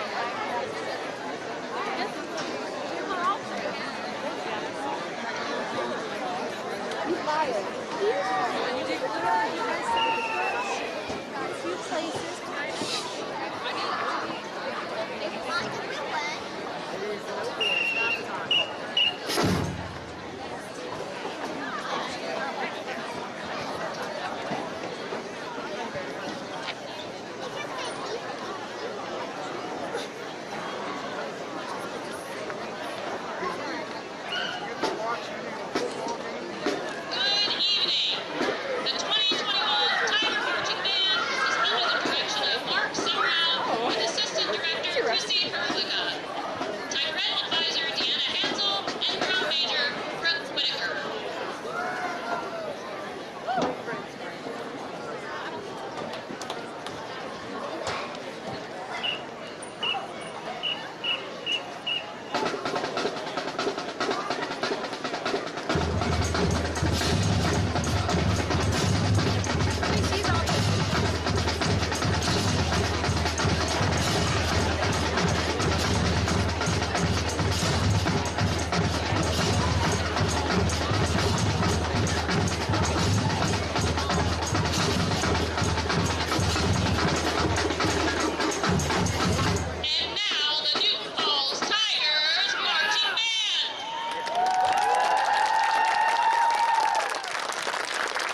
year later by Robert Palmer.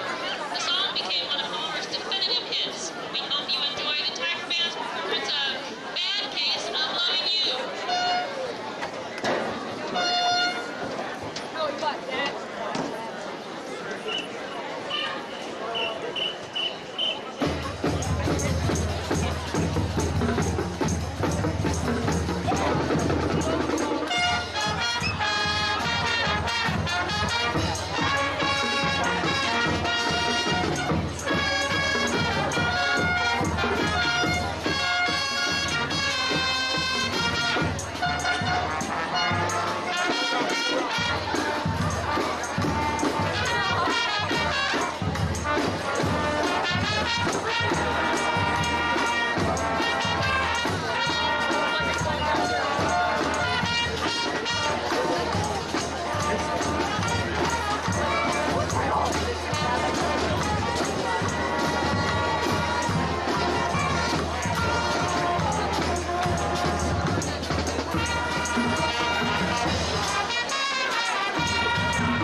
The final song for tonight's halftime performance features our 2021 Tigerettes.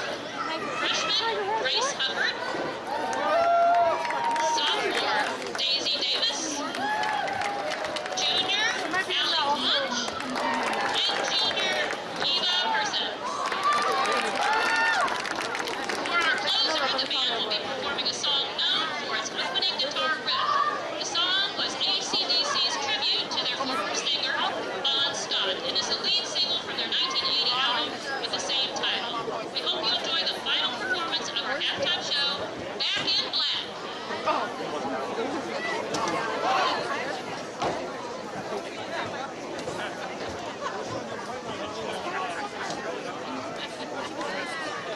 He is silver chocolate. I knew it. It looks like him, but I couldn't tell. Everybody just called?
Go ahead and stand up.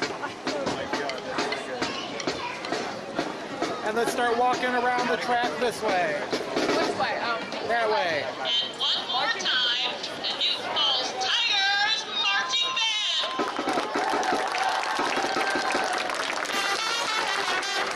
Band.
Come on, Carter, make a difference. Get up. Blow it up.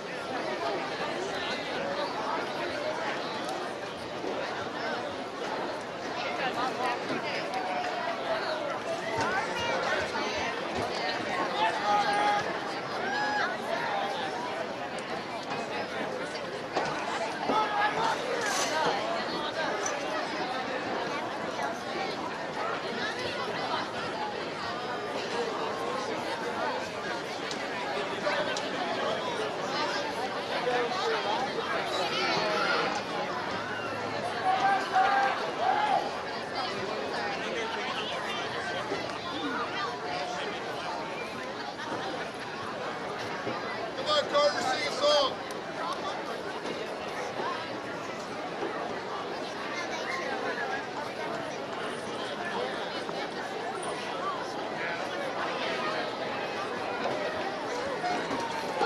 We're being nice, Isabella. Watch it.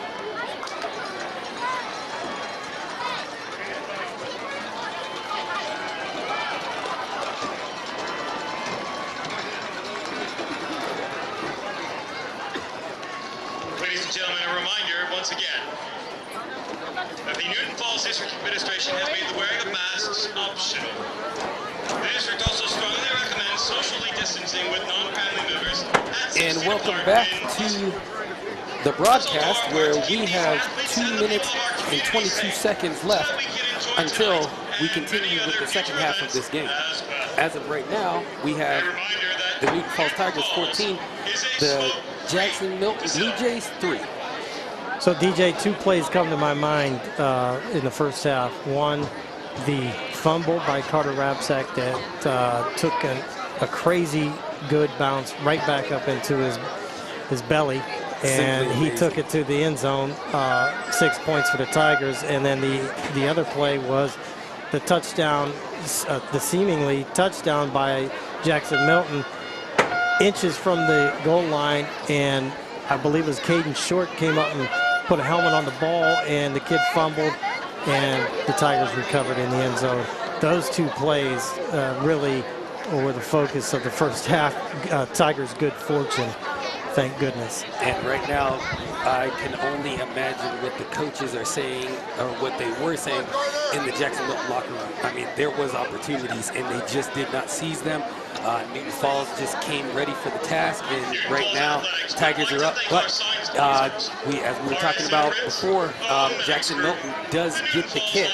So right now, we're going to get to see what this Tiger defense can do right off the bat. Yeah, you hit the nail on the head. The Milton coaches had to be telling their kids, listen, we're in this. You had your opportunities. It didn't work out. Stay in it. We can get points. Just let's make sure we stop them too. So this ball game is far from over, and luckily the Tigers are on top, 14-3. And before we get started on this second half, I do need to give credit to one person, and I'm sure there's a host of others. But I do want to single out Frank Tatarka for all the hard work he does getting our football field ready for game night. And if you just take a look there on the screen, that just doesn't happen in a couple hours. Frank works tirelessly, and he's also coaching the soccer team. So this guy puts in a ton of hours through his custodial maintenance type job during the day. He coaches, he gets his field ready. So, and I talked to Frank before the game. He's been here 21 years now. So servicing Tiger, the kids and staff and facilities. So good job, Frank Tatarka. The man with many abilities. That's right. Anybody that has mechanical abilities, I look up to. I envy, because something breaks down at my house, I got to go across the street and call Donnie Young. So you don't know how to do anything? Yeah, pretty much. Yeah. Play terrible golf. Some days. Okay. Well, as one of my standpoints there, Scott, what I'm looking for is to see if number 24, Keegan White, comes back for the Blue Jays. They did play without him for the first half. Don't know what the injury status of him was, but he did get off of the field at his own accord. He has been on the sidelines, and he is still dressed, but he does not have a helmet on. So I just wanted to go ahead and see what they were going to do as far as that White situation, seeing that, he's a main player from the team. Right. Here's the kickoff. Tigers receive the kick at about the 11-yard line. They got some running room there, and the Tigers will bring it out to the 30-yard line. Good run back by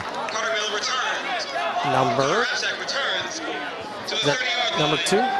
No. I think it's, that might have been Rapsack. Number 5, Carter Rapsack. It's the lights are on. It's getting dark, and now I'm having a hard time seeing, so we'll do the best we can. And I'm having a hard time remembering who actually got the ball first, because I was over here saying earlier, well, that's what I thought, yeah. So, yeah, I was confused. I'm going to go ahead and apologize that right now. It's because I'm standing to Scott. His brainwaves are coming over to me, and it's ruining my abilities to go ahead and give the game correctly. So I apologize. I could do that. Yeah, I could do that on people. Now I'm even more excited because our offense is on the field. All right, let's go get 6 here. Rapsack will take the snap. We got man in motion. He switches to the other side. Another man in motion to the left, and they're going to run it up the gut. And that looks like Carter Rapsack again, I believe, and a good push from the Tiger O-line. Nice first down gain to start the second half. One thing I'm looking for right now as we look at here on the replay, Carter Rapsack from even the last game ended up being a second half running machine. It took him a little bit to get his motor in the Waterloo game, and now looking at him right now, he's picking up where he left off in the first game. Took him a minute to get him fired up, get them cylinders running, and it's looking like he was doing the same thing in this game. Got a heavy dose of Brainerd in the first half, and now it looks like to be Rapsack, and I hope to see your boy Brainerd and Bifala out there in the second half. That's right. If you remember, DJ, against Waterloo, Carter Rapsack played that entire first possession in the third quarter against Waterloo, and just full dose of Rapsack. Here he is again. Good push by the O-line up the left side. Then a nice tackle over there by number 12. That's the boy I thought was going to play quarterback. McDevitt. Yeah, McDevitt on the good ankle tackle. And as you can see on the replay, just a simple play out to the left, bounce back. Rapsack bounces out, gets a solid 7 to make it a manageable 2nd and 3. Yeah, we'll take 7 yards on first down every time. That's good for the average. That's right. Caden Short is going to split out left. I think we got Brainerd in the backfield. Brainerd with black arm brace on there. Well, that's the only way I can tell him from Rapsack. They're going up under center, and Nick Rapsack just keeps it and gets about 4 or 5 yards on the keeper. Ooh, look at big number 70, Nick Ball. Did you see how far he pushed his defender? Yeah. Goodness gracious, 10 yards off the line. That's what I'm talking about, O-line. Bull in a China shop. Nick Ball getting after it. I was talking to Nick Ball today. That kid's got a beard like a 50-year-old man. He's got a bigger beard than you. Yeah, I don't do facial hair. Makes me sneeze. Anything makes you sneeze. Allergies. I think you make me sneeze. That's true. That's true. All right, back to the game. First down, Tigers. On the Blue Jays' 48-yard line. Man in motion, up the gut. I think that's Brainerd with the carry. And he's going to get 3 yards. Cameron Brainerd on the carry. Positive yardage for the Tigers, willing to grind it out here to start the second half. Going to try to take the life out of the defense for the Blue Jays and pound it right down their throat. Number 75 on the line, doing a good job for the Tigers. That's number Wyatt Jones. that's what big Wyatt Jones. Got to talk with him. He's a mountain. That kid's a mountain of a man. Move in from North Carolina, and I'm sure Coach Lazari was happy to see that transfer come in. Oh yeah, he was drooling at the gills. I'm talking to you. I'm telling you, these big boys on the O-line. I mean, look, they're loaded up in that big boy formation, and it looks like that was definitely tip ball. Ooh. So the Tigers tried to catch him off guard. They went up under center, and it looked like another quarterback sneak, and Rapsack took just a real short drop back, and one of the defenders got a hold of the pass, tipped it in the air. I do love the play call right there, because that is a big boy formation for the Tigers to go ahead and bull rush and get the first down. But little trickeration out of there, went for it, and unfortunately it didn't work this time. But great execution, and I am sure that that play is going to stay in the book for a while. But now the offset is that you got third down and about 7, and you were pounding the ball, so that might take a little steam out of this run game. Let's see what happens. There he is up the gut. Brainerd on the cutback. He's to the 25, the 10, the 5, touchdown, Cameron Brainerd, and the ref goes down and signals touchdown as he gets up. You've been calling his name all last week, and again, it's starting to trend again. Cameron Brainerd, mama, there goes that boy again, and as you can see, he just ended up getting, as soon as he ended up touching the ball, and as you were talking about before, Scott, great field vision. The field vision on this kid is amazing. He can see exactly where the holes are going to pop up as far as the defense and where he needs to go. Ends up making a couple sweet moves, gives him the little sweet feet, gets out in the open, boom, for 6. And there's the Workman House over across the way outside the stadium, throwing up the touchdown fireworks. My boy out there, Sipka. Okay, lefty, up. Good. He's automatic. And he's getting some pop on that leg. I'm loving it. He's getting more comfortable and more comfortable with each kick, and he is really got some confidence going, just like the offensive line and Cameron Brainerd. Check out this replay. Did you see the cutback with his feet? Oh, the shiftiness of Cameron Brainerd is just amazing. And he just ran away from the pack, too. There was nobody catching him. No, once he gets open field, that's a track meet right there. Yeah. And Cameron Brainerd's a hard cat to catch. I'll be honest with you, DJ. I didn't catch any games last year. I don't know if Cameron Brainerd got playing time last year, but whatever he did during the off season and the hard work and weightlifting and training is working out for him, because he's having a heck of a first 2 games in the backfield. So the Tiger line, even after that incomplete pass, could have exploded in their face, but you know, when you run one to the house, that takes care of that incomplete pass. Oh, that's for sure. That's how you end up making, you know, you get your team pumped up. Again, motivation. What were we talking about? The huge motivated factor for your first half play was that fumble down there in the end zone. And then you give the ball back to the defending team on that play. Oh man, I mean, and now you got another 7 on the board. Ooh, it looks like a big hole for Jackson Milton to climb out. Okay, Sipka with the kick. Puts a good leg onto it. And there's number 13. He's going to run it back. Got a 3-man blocking in front of him. And he has some room. And he's in the open field. 1 man to beat. And he tries the arm tackle. He does get him out of bounds. So a good run back and answer to the touchdown for the Blue Jays with the kick return. And, you know, last week, DJ, the Tigers did a lot of just little pooch-type kicks where there was no option to return. This week, they're letting Sipka kick it off, and the Blue Jays make them pay for it. So I don't know what the change in strategy is, but Jackson Milton takes advantage of that one. Yeah, the Tigers need to go ahead and not kick to him again. That is one of the hardest plays actually in football, is kick return coverage, because you have a wall versus a wall. You find the gap, you shoot it. That's exactly what the returner did right there. And now he's got his boys in a very, very provocative motion right here for a good first down and 10. Ethan Evans back to pass, and he throws it up. And he's got it down at the 1-yard line. The pass is complete to number 22. What a pass and catch, a deep ball out of that Jackson Milton offense. Gavin White on the reception, and that quarterback got hit after the throw, but he threw a nice ball, and it seemed like the Tigers weren't willing to go up and get it.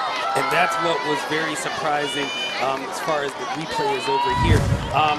As the defender was running, he was worried too much about not getting called for pass interference other than defend the ball. If you end up getting a call for pass interference, at least they are not going to get the completed pass. I just don't agree with the defending on that play, and unfortunately, it's a 1st and goal. First down. Evans rolls. He throws. He's wide open. Touchdown. Touchdown. Jackson Milton answers Newton Falls touchdown, and we have a ball game, DJ. I absolutely, enthralled for the Blue Jays. The Newton Falls defense on that big play that happened before was awful. I'm just going to call it as it is. It was awful. You have to play the ball, and unfortunately, it set up Jackson Milton in a good position. And as of right now, I mean, the momentum started swinging back. We do have a game. We're going to go ahead and watch the kick here. But just the defending on the play before was just eye-gouging to me. Looks like Sam Kahn, number 11, is going to kick it for Jackson Milton. Snap is back. Ball is down. Kick is up. And it looks good, too. He's got some nice pop in his leg as well. Oh, yeah, we're watching the battle of the kickers right now, and I'm loving it. Kickers get no love. I'm here for the kickers, showing the kickers love. I'm here for you, DJ. Oh, that's so sweet. Whatever. All right, score is 21-10, 7:57 left in the 3rd quarter. And right away, Jackson Milton answers that great offensive possession by the Tigers, and now we got to get serious. The offense has got to come back and respond to their touchdown. That's all there is to it. That's all you can do. I mean, it's a battle of the halves, and right now, I would say clearly Newton Falls was, winning in the first half. Now that battle of momentum, that is huge for a team that was, they were down 21-3. They could have rolled over and, just left this game. And Jackson Milton still wants to go ahead and battle for the cup. And what cup is it, Scott? It is the County Line Cup, if my memory serves me right. And yes, my notes say County Line Cup. God forbid I remember that. That's why I write notes everywhere. Even my last name. Yeah, DJ Smith. You tried. All right, back deep for the Tigers. I think that's Rapsack. That's the sophomore Carter Rapsack back deep. And you probably got Caden Short somewhere back in there. I wonder if they're going to go ahead and try another inside. Let's see what we got. And they kick it off deep. Rapsack's going to let it bounce. He scoops it up at about the 10-yard line. And a nice tackle by the Jackson Milton defender. Somehow he got through all those blockers from the Orange Tigers and got through and made the tackle. I mean, that was just a great play by Jackson Milton. Looked like the Tigers should have actually, like you were talking about earlier in the broadcast, as far as sitting back so deep, they needed to go ahead and scoot up. You've seen his average of his kicks come about at least to the 20-yard line. Either the V-man on the right side should have caught that, or if the deep man was going to play that, you know that he favors kicking to the left. Go ahead and switch over, clicking to the right, mind you. Go ahead and switch your position over to the left more so you can go ahead and get under that ball. As you've seen the previous kick by Jackson Milton that actually set up their touchdown to get to the 30-yard line, the receiver actually played back, the kick returner played back to a perfect ball. Now we're going to 1st and 10 for the Tigers to see what they do. Pitch to the right to my boy Brainerd, and good tackle by number 8 for Jackson Milton. Caden Mitchell, sophomore, 5'10", made a nice tackle.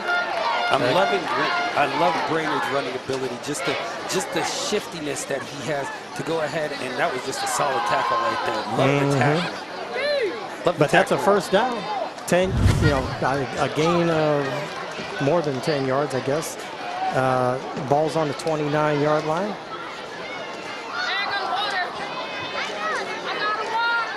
Two backs in the backfield with the quarterback, Nick Rapsack. And they pitch it over there again. They got some room. And he stumbles. That's Carter Rapsack. And he's still going. He's breaking tackles. He gets into Jackson Milton territory, and he is fired up.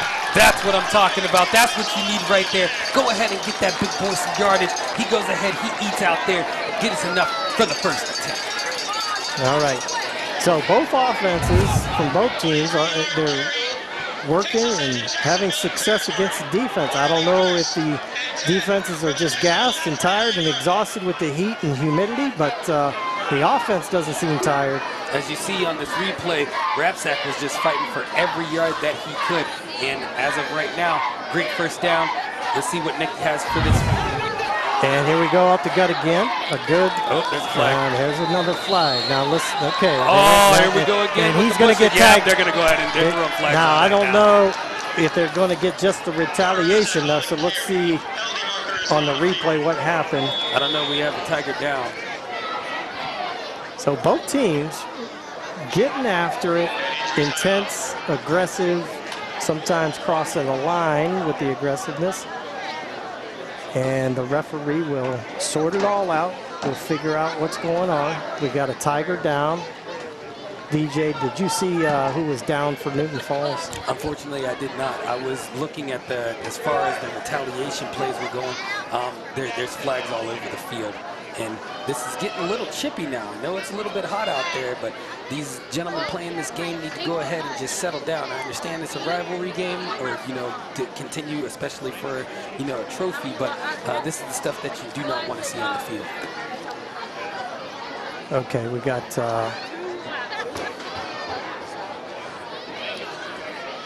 Looks like again it might be offsetting. I kind of missed the referee signals. Yeah, they did personal foul for Newton Falls, personal foul for Jackson Milton. It looks like they're going to go ahead and discuss as of right now what they're going to do. Tiger player still down on the field, so we hope that he's okay. Trainer out there checking him out. I'm not sure who our trainer is this year. I'll try to get that for the next game. They're gaining good chunks of yardage, but you can't have the penalties to scratch them off. It's no good if you gain 8 yards and you got to go back 10 yards. So. And the referees do not look like they know what they're doing either, because one marker has it marking at the 40, the other one has it marking at the 50, and these guys don't know exactly what's going on. I don't know, DJ. I don't know exactly how the process is. Carter Rapsack that was down. Okay, Carter gets up. Now, sometimes when there's penalties on both sides, will they mark the first one off against one team and then mark the other one off? I don't know how the process is. General rule is that you actually just have it placed where the play started initially. Because with the penalties offsetting, it's just basically a reset of the down. As of right now, it's good to see Carter Rapsack walking it up. Looks like he just got a little stinger. Looks like they're going to go ahead and have him sit down, get some water, and see if he can go, anytime in the rest of the game. But the one thing is that if one goes down, we got a stable of backs in the backfield. Again, we had a lot of, they're bunched up in the, under the center snap here, and Carter tries to take it outside, and that didn't work. Number 12 sticks his nose in here. He's a tiny little guy, but he gets his nose in there. Owen McDivitt, the junior, 5'6", 120 pounds, used all 120 pounds to bring Carter down. I'm not sure what that play call was. I just wonder if Carter did his own thing there. Usually, so far, we've seen that formation. He just follows the hosses straight ahead, and he snapped it. He got the snap and just went around left, and that didn't work out for him. Nah, not so much, and that's something that, we're going to have to go ahead and shelve that for a while and see what we can do with that. Okay, this is, is it second down? Second down. That's about to be first down now. Yep. Good hit. Third down and short. Okay. There's the boy Cameron Brainerd. Yep. Look right here on the replay, just takes a simple handoff, follows the blockers, and ends up going, and boom, ends up getting a hit. And right now, it's going to be a 3rd and 1. And this is where you want to see that bunch formation. Right. So let's get everybody tight and follow the big boys here. That's all you need to do. That offensive line hasn't lost yet. It looks like they're staying in the pistol.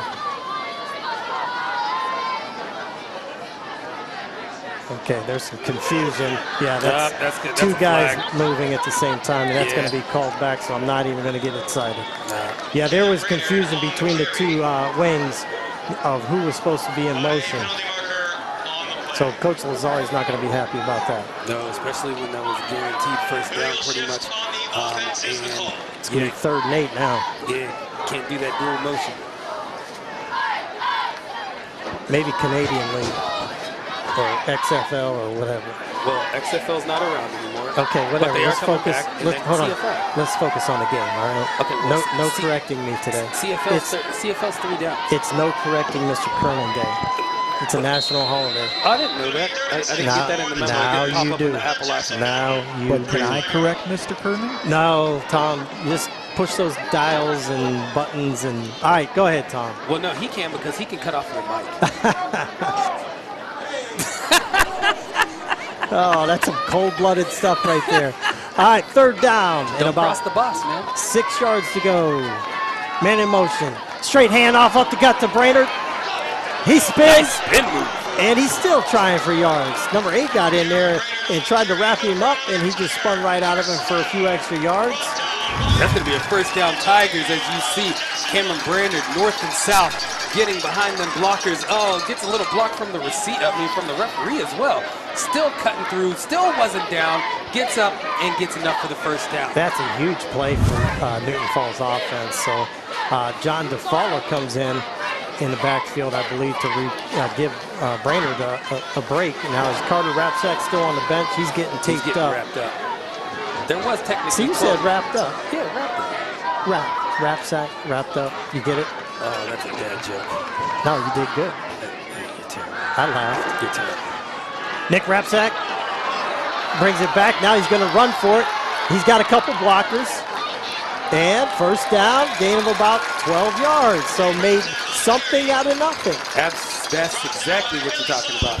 And that is open field. As you look right here on the replay, goes and draws everybody out. You see Jackson Milton go ahead, go over play side, and there was a whole bunch of open field and a couple of blockers on the backside, and all he did was, might have got away with a little bit of pushing with face mask, but he didn't wrap his hand, so that's pretty much legal. If I didn't see it, it didn't happen. You can't see anything anyway. Who's playing tonight? Oh, goodness gracious. All right. First down Tigers at the Milton 25-yard line. Who got the backfield for the Tigers? I think that's going to be DeFalla.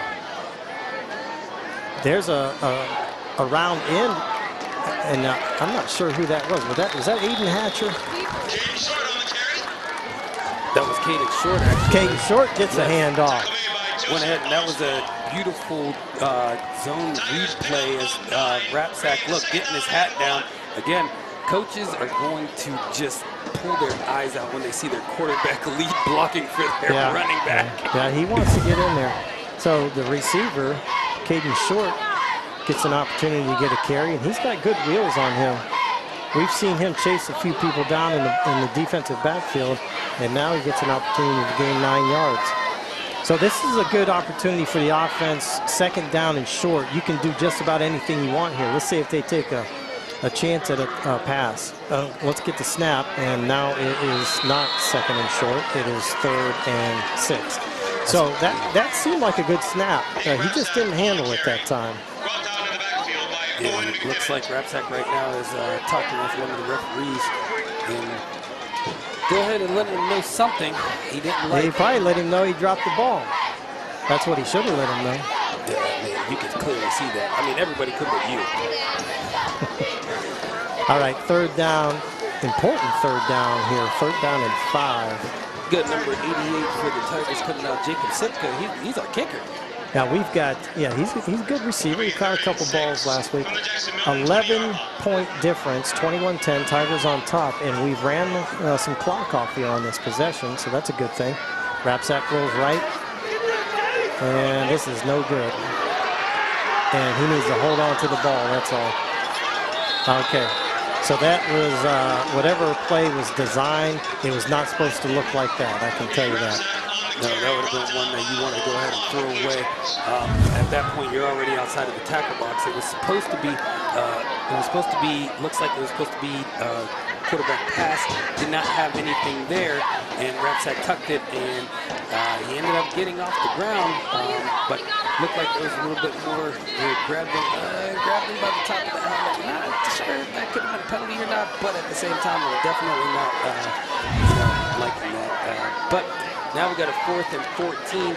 a little bit out of Sipka's range, which I give him a shot. I love kickers though. So. Yeah, so it looks like they're going to go for it. I just wonder if they're going to quick punt here. No, he's dropping back. Rapsack's going to sling it. He throws it up for grabs. Oh! Good looking throw and just out of the reach of number 1, Nick Wright. And man, I tell you what, that would have broke Jackson Milton's back right there. Oh, but unfortunately, Jackson Milton's going to take over after the incomplete pass. It'll be 1st and 10 for the Blue Jays. Blue Jays with a little momentum here. I mean, the fact that they ended up getting a stop right now from that Tiger offense, especially with the Tiger offense driving a lot of time off the clock. Right now, we got Jackson Milton over here, 1st and 10. Good stop. Let's see what they can do.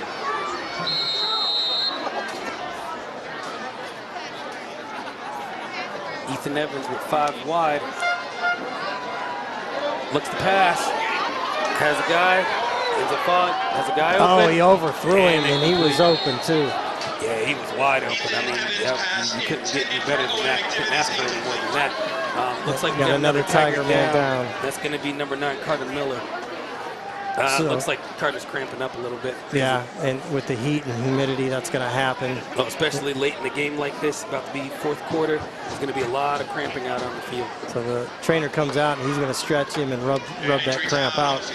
Aiden Hatcher went down. I saw him at halftime in the locker room. He said he's good to go. He went down in the first half. Carter Miller went down here in the second half, and now Carter Miller is down. So Tigers battling for the cup, the County Line Cup, and I keep wanting to say Toronto Blue Jays.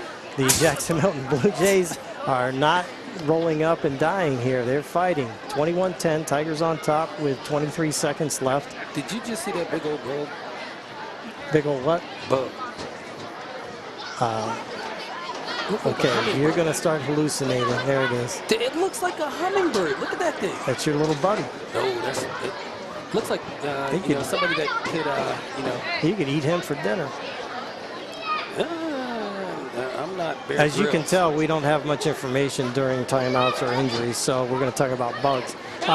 Let's look at some scores. How about we get off the bug and look at some scores, huh? We can do that. WKB, and let's go. Football scores. As of right now, they're still stretching out the player. Niles up on the lines, 13-9. Brookfield's losing to Springfield, 7-6. Dover and Canfield in a dogfight, 7-7. 21 for Fitch and 14 for Canton and McKinley. So that's a good game at halftime. Boardman up on Cheney, 9-0. Ridge beating East Palestine, 34-12. Tigers going to have their hands full next week. That's going to be a tough game. Garfield beating Lakeview 20-6. So Lakeview's on the verge of losing their first 2 games. It's not a good trend. No. Ursuline beating up on Hickory 35-7. Ravenna 14-7 against Howland. Mooney losing to Hubbard 14-13. Doesn't seem like Mooney's fielding a good team this year. No, I agree. Girard is beating Liberty 21-7 for that bragging rights. Columbiana beating McDonald 21-14. That's good. That's a good victory if they can hold on to that one. Absolutely. I'm surprised at my alma mater. Columbiana? No, McDonald. They don't usually lose like that. I want to see your diploma. I want proof. Got it right here on my phone. You would have. It's caught you off guard with that Yeah, one. you did. You got me on that one. All right, here's back to action. Ethan Evans gets by the first, just missed it. and he throws it deep. Tigers on the pick. We got an interception. Wow! What a great interception by Cameron Brainerd. That's my dude. Hey, mama, there go that boy again. What a diving, laying out, full extension interception for Cameron Brainerd. I don't know if he knows how big that pick is, but man, oh man. 21-10, they get the, Jackson Milton has the ball, possible big play, and watch this interception, ladies and gentlemen. Goes out to the shot, next thing you know, just full extension. Oh my goodness. And he barely picked it off the ground. That boy is a baller. He's a player. He's a player. We have the ball at the 50-yard line now. Tigers in possession on offense, and let's see if Jackson Milton continues to fight. They haven't given up yet. 16 seconds left in the third quarter. First and 10 for the Tigers from the 50-yard line. Harding 42-0 over Youngstown East. Whew. Oof. That's a whooping. Yeah. They speed up the clocks now, so Uh-huh. yeah, that's a clock speed game. It's a good roll. It is. It really is. Okay, here's the handoff. Good That's block. Brainerd up the gut. I can't say it enough. I really like the way this kid runs, I'm man. telling you, that kid is a baller. And, you know, here's the thing, DJ. If you're an offensive lineman and you got a kid that makes you look good, you're going to block even more for it. Absolutely, because right now, going into the fourth quarter, this is the money quarter right now for the what cup? The County Line Cup That's what I'm is talking on about. the line. And the Tigers are just 1 quarter away from snatching it up and putting it in our trophy case. I am very excited, Scott, to see what this first down is going to bring from the Tigers right now. That was a huge play to end the quarter. And when you say, you know, this game is about momentum and, you know, shifting, looks like that Mo is on the orange and black side.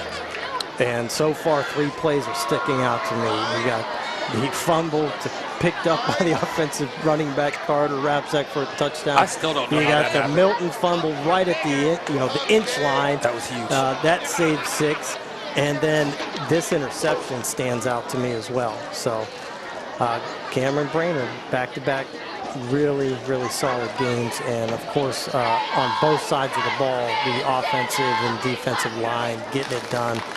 So far, week in, week out, first 2 games.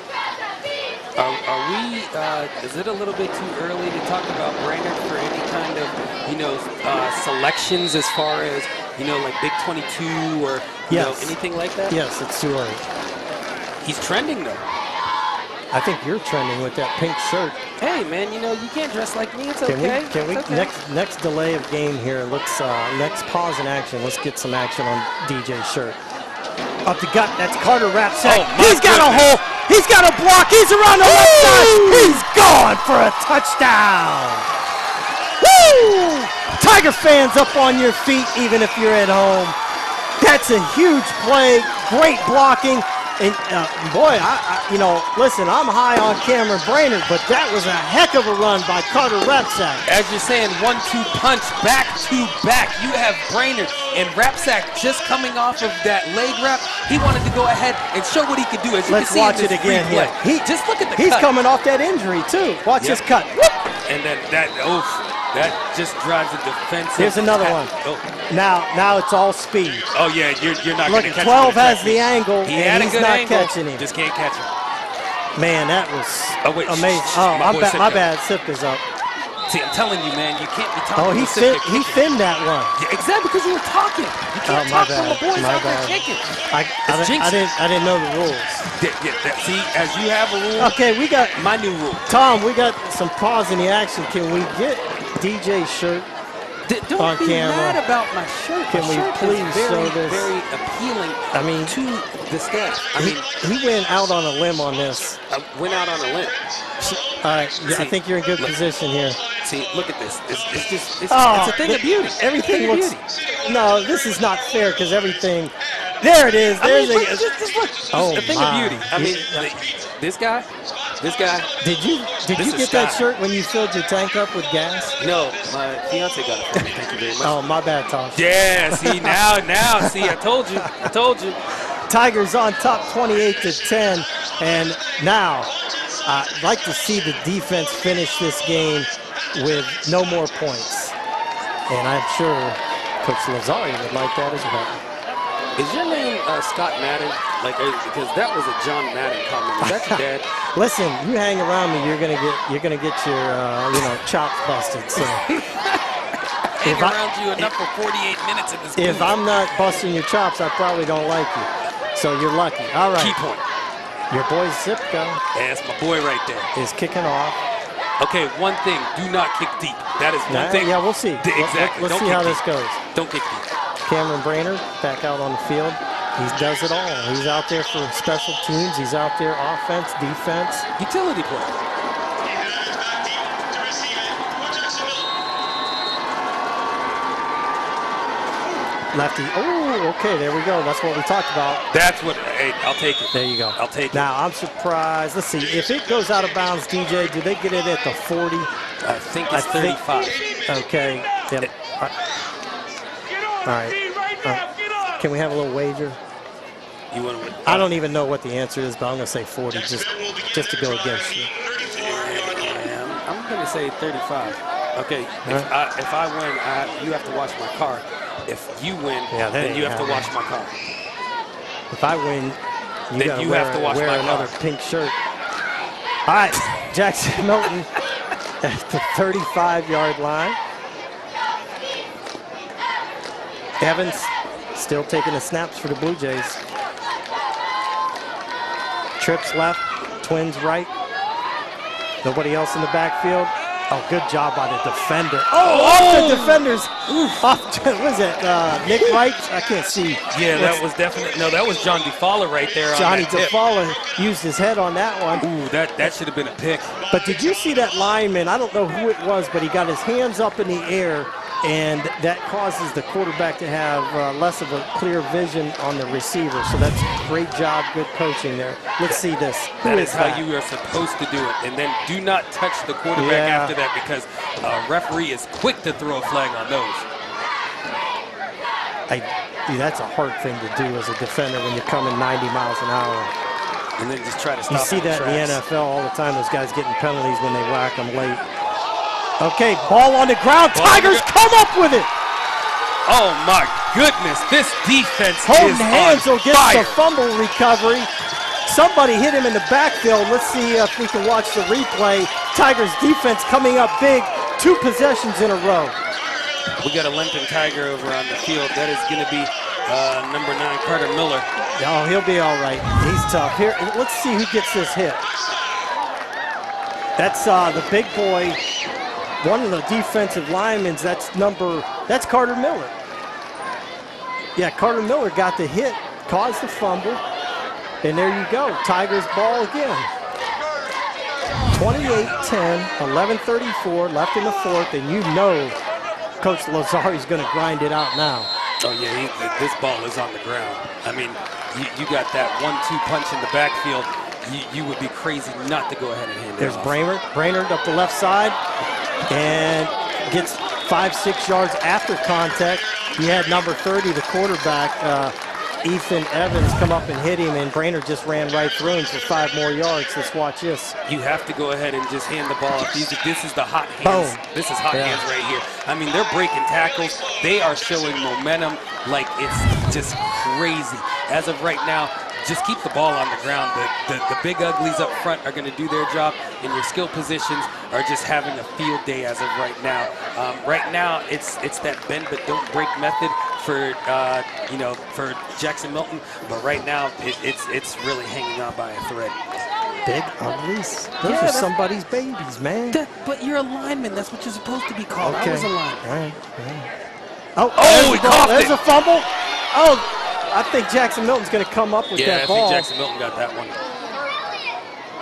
The Newton Falls player, it was right by him, but I don't think he knew the ball was on the ground. No, he had no idea. He was looking for blocks, and he did not even see the ball. So we give it back. I think that was Brainerd. That's probably his first miscue all season back there in the backfield. Let's see if he just the ball. He got tripped up. His arm got hit. Yeah, listen. He's sweating.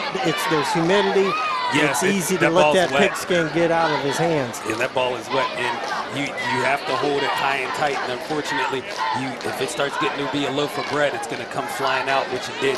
Those running back coaches will tell you got to tuck it and put those fingers around the tip of the ball to secure it. But even so, if somebody puts a helmet on it, it's popping out. Yeah, it's popping out probably. Well, 1st down and 10 for the Jackson Milton Blue Jays on Not the Toronto 10-yard Blue line. Jays. Exactly. Here's a snap. Evans drops back. Good. Oh, nice hit. stick. Nice hit. The offensive line did a nice job of protecting Evans on that, and I think we saw less blitzing. So Coach Lazari and his defensive staff maybe are going to go to a little bit of safe type defense in the backfield. As long as you don't run that prevent defense, because you know what prevent defense Prevents is? you from winning. Exactly. Well, and that's the word I couldn't get out of my brain, but yeah. I watched, Jim Tressel was always big on that prevent defense. Oh my now listen, goodness. nobody can question what Jim Tressel did, but my goodness, he used to drive me nuts. He would just give everything up 10 yards, 15 yards in front of him, and it's like, man, we're letting him back in the game. So It makes you want to cry at times. yeah, it's nerve-wracking. Okay. Man in motion. Evans has a snap, and there's a blitz, and he gets by him, and he's got some green grass. And now, I don't know what we got. I'm not sure what he saw. Referee could have seen a hold. I'm hoping it's a hold. But it was kind of unusual where he threw it. I didn't see any action going on there. That might be a block in the back. Which, if it is, that's unfortunate for Jackson Milton because the play was on the sidelines. A block in the back in the middle of the field would have not accomplished anything. Yep, that's exactly what that is. Well, we'll take it. Oh, yeah. Can't do that. And as of right now, we were talking about the momentum, and these are the things that are momentum killers right here. Blocking the back, you had a nice solid run, and now you're back on your own 14-yard line. Give Jackson Milton coaching staff credit. They've kept their kids in the game, playing hard the whole time, and not giving up. But plays like that, they're going to take a little steam out of the momentum. And they're down, that Keegan White. I really wanted to see what he would do to affect the game. Right. If you just joined us, the freshman running back for that. Here's a penetration in the backfield for Newton Falls. Evans does a nice job getting out of it. He's still running. What a run by Ethan Evans. He's going to be tired tonight, DJ. Oh, yeah, he's that do-it-all back. I mean, he literally turns nothing into something, and he's keeping this Blue Jay offense afloat. Right now, they just signaled that there was a first down, but as you said, Scott, he's going to be tired this evening. Yeah, he's going to earn a nice ice bath, and tomorrow morning he's still going to feel it. But, yeah, like we were saying, the freshman running back went out on the first kickoff of the game. He went down. He hasn't been back in. So hopefully he'll get back there next week and get back into playing. Right now we got number 21, Ezekiel Brock in the backfield with Evans. They really haven't done many straight handoffs. And the Tigers are going to get Ethan Evans. And who is that? That's big number 34. 34. Drew Montgomery on Drew. the sack. All right, Drew Montgomery. Look at him as you go ahead over here on the replay. It looked like they were going to fake it, but then at that point, he just had to go ahead and tuck it. And Montgomery said, we ain't having that in my house. Yeah, it looked like almost a broken play by Jackson Milton. They looked a little confused, but Drew Montgomery and the Tigers take advantage of it, and we got a guy down. I'm thinking that's going to be their quarterback, Ethan Evans. And that's not good. That's no good. That's very not good. I'm guessing if somebody's going to have to come in for him. It might be that number 12 that unless I was dreaming, I watched highlights of him playing quarterback last week. It must have been you. I don't know what was going on. Listen, you're the one that's looking at bugs out there, so. Hey, that was a big bug, man. I don't like bugs. Some would say you're a big bug. But I'm a good looking bug. Yeah, you are. See that now? Even with my pink shirt. Yep. Not going to argue. You better not, because my fiance she the one buck. So what a night by the Newton Falls community, the Little Tigers, footballers, and cheerleaders. And again, DJ, even though it's hot and humid, we're not freezing, it's not raining, just a nice clear night on a Friday night for Newton Falls football. And if the Tigers can get another victory here tonight, which we got some time left, nobody's going to say anything yet, but it'd be great to go 2-0 and go into what appears to be a very competitive and strong Mineral Ridge team next week. Well, they got blown out last week, and they're playing East Palestine. Who did they play last week? Do you remember? I think it might have been the Blue Jays. No, it was not. No, the it was Blue Jays. Hilltoppers. You They said played the that earlier. Hilltoppers. I'm going to have to go ahead and do research on that because that's going to. Okay. While DJ learns to work his phone. I'm And faster than you at technology. okay, well, you got to compete on everything. Here we go. Yes. Here's 12. Like we said, he comes in at quarterback and he gets a few yards. It looked like he wanted to pass, but he chose to run up the middle, and he gets about 6 yards or so back. It's going to be 3rd and long. They played Pie Valley. They Pie lost Valley. 22-7. Okay, so we'll find out what they're made of next week. Tiger fans, hopefully you can make the journey to Mineral Ridge and support the football team and the cheerleaders and the marching band as we travel to Mineral Ridge next week. Going to be a good game. Yeah, I hope we blow them out, to be honest with you. We're going to try and bring next games live to you, next week's game. Okay. We're going to try. You heard it from Tom Gregory. There will be an attempt to bring next week's game to you live. So we got a timeout. I'm not sure who took the timeout. DJ, how'd that research go? Research went that Oh, it was Pie Valley. Yeah, you Yeah, said it was Pie yeah. Valley, and it was us that took the timeout. Okay, look at this guy. He's on his game. Somebody has to be up here. Man, Tom Gregory, can we get a fan up here next game? Probably, hey, listen, Ohio weather next game. Gentlemen, you are free to bring your own fan club with you. I thought our contract said fans would be provided. My fan club is in the stands. Ba-dum-bum-bum. Northeast Ohio weather, it could be snowing next time we're here at home. That's for sure. Yeah. We're gonna have to bring, parkas and Columbia jackets. I'll call that from home. I'll call the game from home. 28-10, Tigers on top, 7:45 left. So if you're gonna call the game from home, I get to come to your house and eat free pizza, right? Oh, there's $10 admission fee into my house. Oh, Okay, 12. McDivitt back to pass. He slings it up there. intercepted. And that's picked off by the Tigers. That's Cameron Brainerd, I believe. And he's brought down by 21. My apologies. That's Caden Short on the interception. Wow, Whew, I'm liking that kid. He has a nose for the ball. Caden Short, the sophomore. and the one thing that is exactly what he was supposed to do. Keep your eye on the quarterback as far as he knew he was going to pass. As you can look on the replay, you got do it. Yes, you have McDevitt. My bad. He goes and rolls out.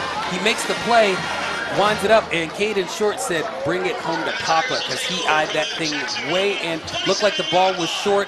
Ended up right into the Tiger defender's hand. Took it up, got some yards, and now bringing the 1st and 10 in Jackson Milton territory. Again, Caden Short running with the ball very well. Got good speed, and it was Holden Hansel on the pressure from the defensive end position that put a lick on the McDivitt boy. And here's Nick Rapsack. He's going to hand off. Nope. And he's going to keep it. Stiff arm. And he'll be brought down with a gain of 3 or 4 yards.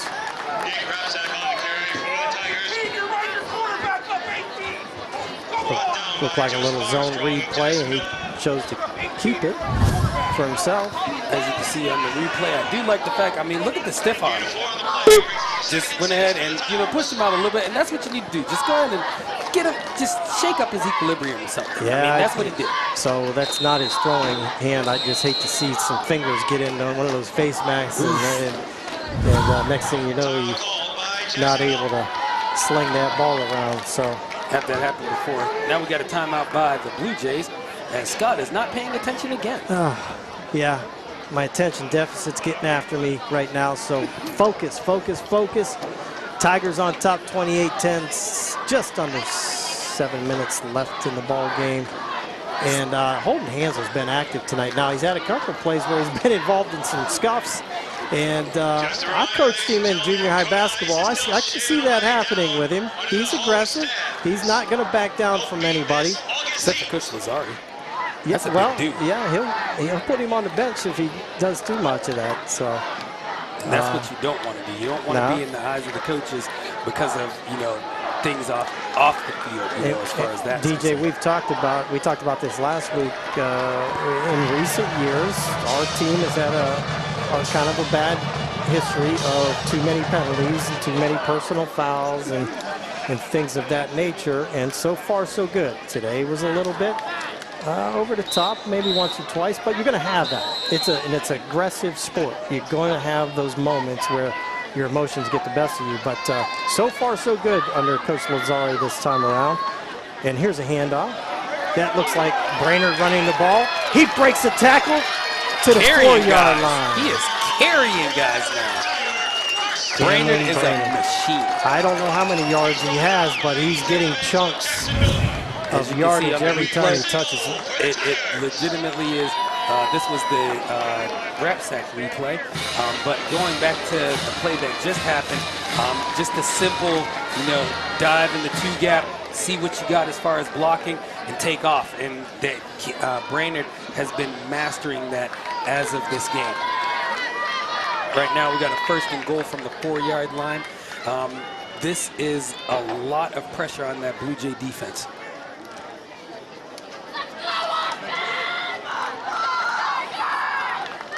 In motion. Here's a snap. Gives it to Brainerd. Pushing, and they get a stop. It'll be 2nd and goal from about the 2. The Hogs getting it done up front again tonight, DJ. That is for sure. The offensive line is what is making this game right now. It just seemed for the past 2 games, they're just bullying dudes. And I love every minute of it.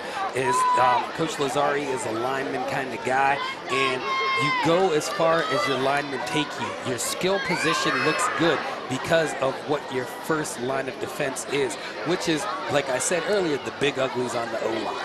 All right, let's see if we can punch one in here. Seal the deal. We're going to run it out wide. He's going to cut it back in, and he's down at the... Yep, touchdown. Oh, they called touchdown. I thought he was down at about the foot line, but referee signals touchdown, and I'm not sure who got the carry there. Let's see if we get a replay. Is that number... It might have been number 8, Cameron Brainerd. And we've got fireworks again.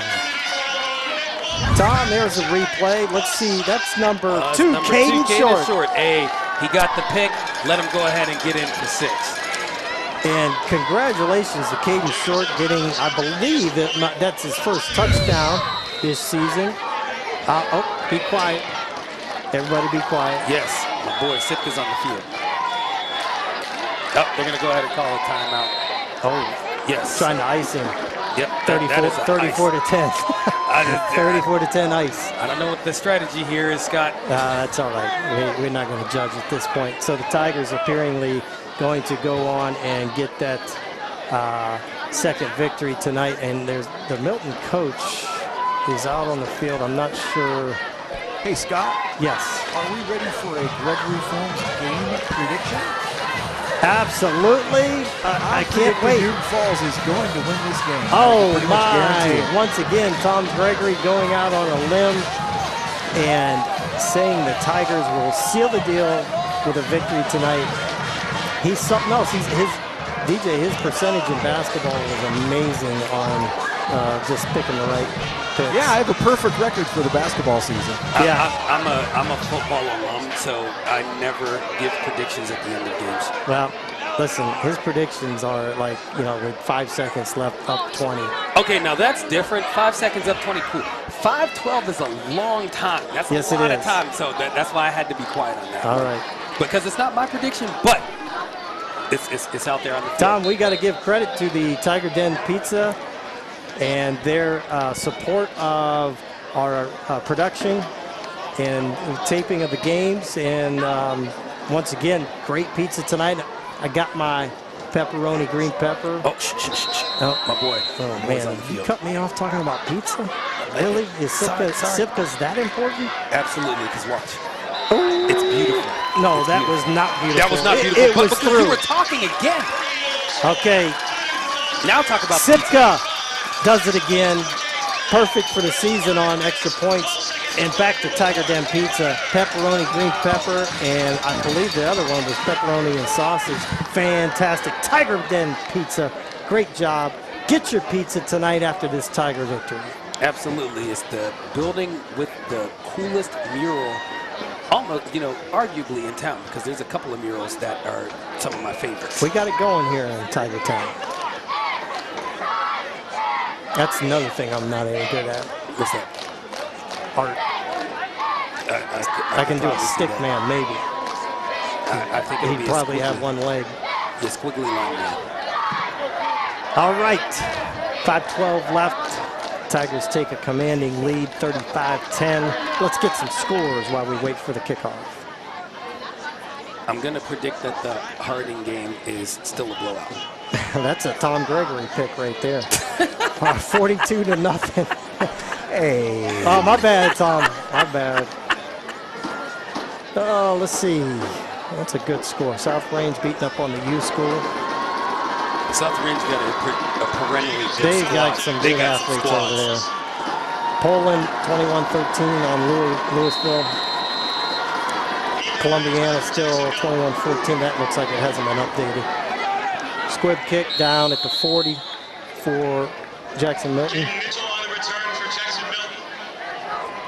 That's the safest thing that you could do as Newton Falls kicking, because as you've seen, if you kick deep, things weren't going good. Hey, wait, 72 have a red helmet? For who? Jackson Milton. He's got a red helmet. Is he on the field? Yeah. He's in the middle. Okay. See? Right there. Well, got to be a reason. That's right, 72. Donovan Smith, Jr., 5'11", 170. Coming up in center. Is that a thing? I don't know about that, Scott. Maybe they had some Looks like we got another equipment quarterback in there. malfunctions. Number 18, Jonah French, is now taking the snaps for Jackson Milton. Okay, so Milton getting some subs in, and I'm sure Coach Lazari's, let's take a look to see who's out there. No, Cameron Brainerd's still out there. Nick Wright's still out there. Here comes 17. Nathan Landa. Nathan Land. Okay, so Coach Lazari sees the subbing done by Milton, and he counters it with some subs as well. Big 72 comes in for the Tigers. That's Hunter Jones. He's a starter. Drew Montgomery's in there for the Tigers. It looks like Caden Short's still in there. Looks like the Tigers are warming up another quarterback down there. Number 7, Keegan Howard. Okay, good. That'll be good to see somebody else in action. And you want to sit your starters. Yeah, at this point, I think we're in that spot where that's probably advisable. No injuries. And you see your boy Sipka's going to go down there and play in his net. Exactly. No injury is a good injury. Looks like Nick Rapsak's done for the evening. Timeout, Newton Falls. And it looks like Newton Falls is going to take their last timeout of the game. And right now we're seeing some freshman players. Thomas Ainsworth, the big fella.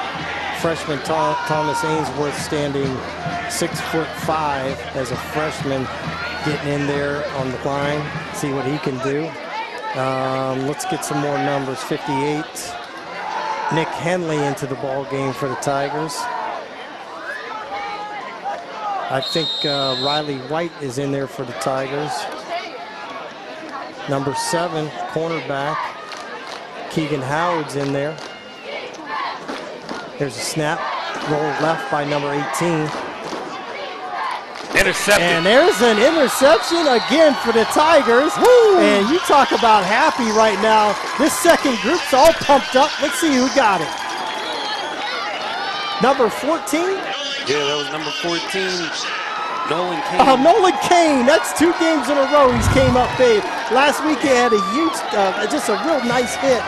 And here he is again, a nose for the ball, a nice pass by the quarterback.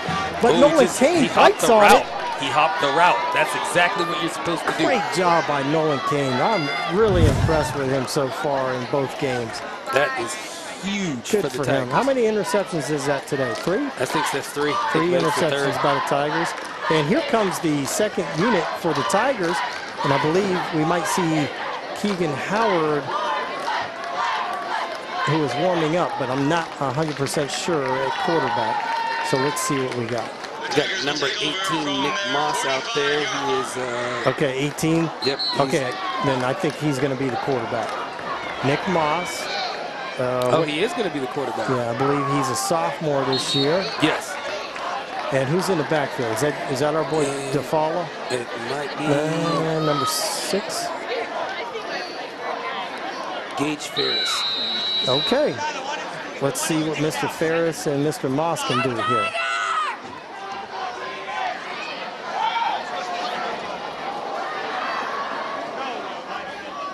Straight handoff to Ferris. Makes a move, gets back to the line of scrimmage. And it looks like everybody's going to get a touch on that because right now Moss is out and now we got Howard going in. Keegan Howard? Yes. Okay.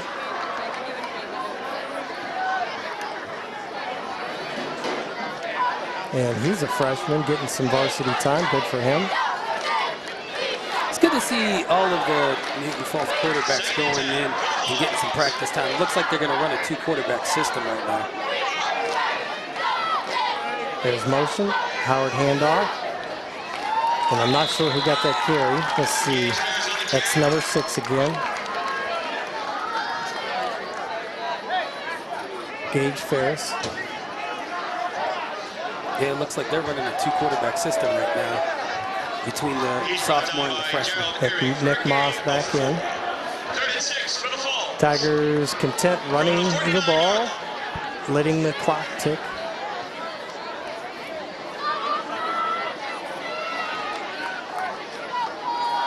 Nothing special, straight up the gut. And that's a nice carry. Good job by the O-line for the Tigers' second unit. Oh, yeah, it's close to a first down. Looks like they're going 4th down with 1 to go. And they'll probably go ahead and go for this. Edmund Gursky on the tackle. It'll be 4th down and 1 to go for the Vols. And here comes Howard back in with Nolan Kane, the playmaker. This is just going to be a straight run up the gut. I wouldn't be surprised if the QB keeps it.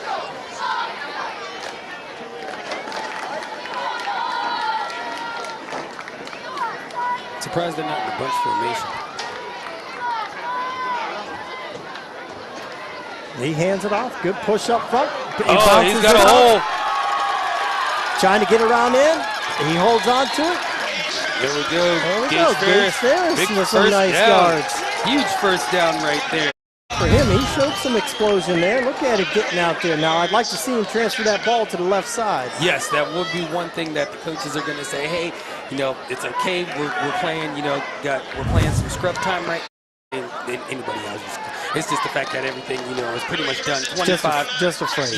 Yeah, just a phrase. So, yeah, 25 point differential.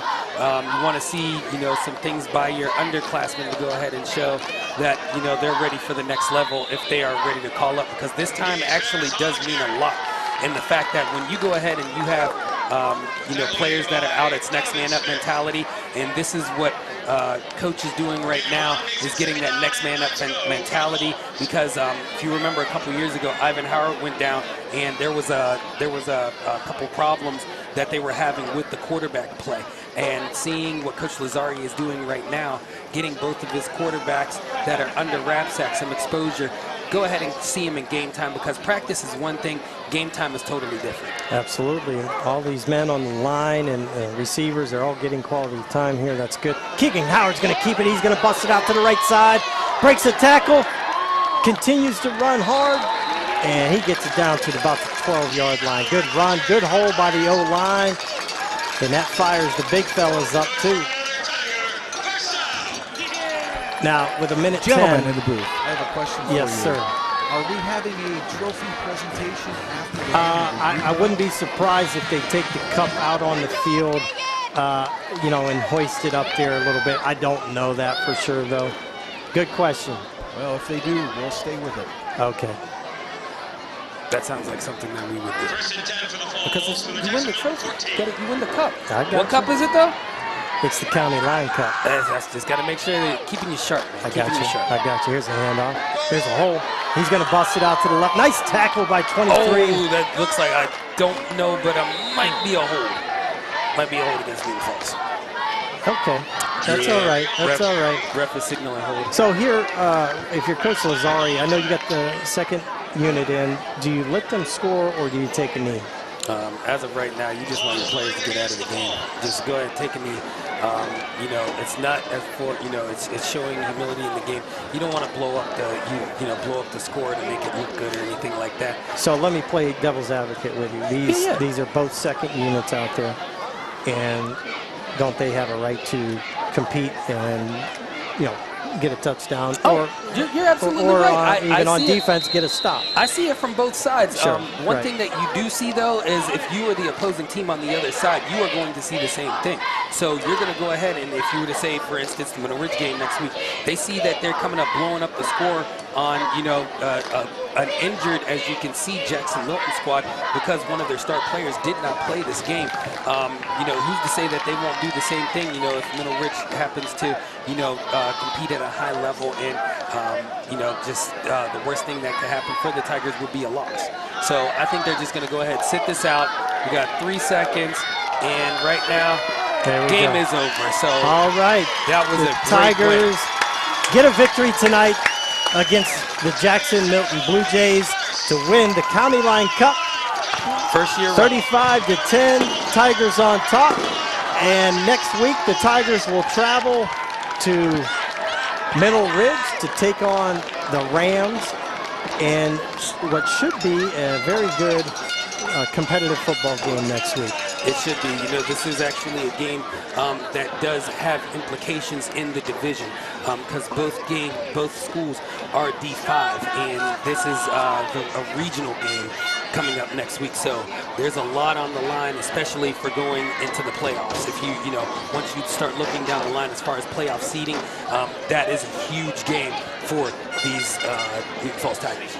All right, so Coach Lazari and his staff got to be happy with the victory, and I think they get out of this game with no major injuries, and here comes the student body out on the field to give their support to the players, and that's great to see that. I love it. I love the fact that they're letting the kids out on the field to meet the team and all that, so that's good stuff. It was the orange out. It was the orange out. Yeah. And I got lucky, I wore an orange shirt. So say something about my shirt. Nah, I'm done cracking on you. I've had enough. So for Tom Gregory Productions, this has been a good night for Tiger football. Yes, good night in Tiger Town for the community. Great job by the Little Tigers and the cheerleaders. And ladies and gentlemen, there's a chance we might see you next week live at Middle Ridge. There's the trophy. There's the County Line Cup. They got it hoisted up there. Hopefully they don't break it. You see that often. Oh, look. Almost fun. Got to tuck it. Got to tuck it. Got to tuck that. That was Carter Miller. He knows what he's doing. Yeah. With it. He knows what he's doing with it. All right. For DJ Robinson. Do you really have to I look am that Scott up? Kernan. Oh, and that's a wrap for tonight. Tigers get a victory over Jackson Milton, 35-10. You had to look up my name. I'm still No, baffed on that. let's just settle down. Have a great night, everyone. We love you guys.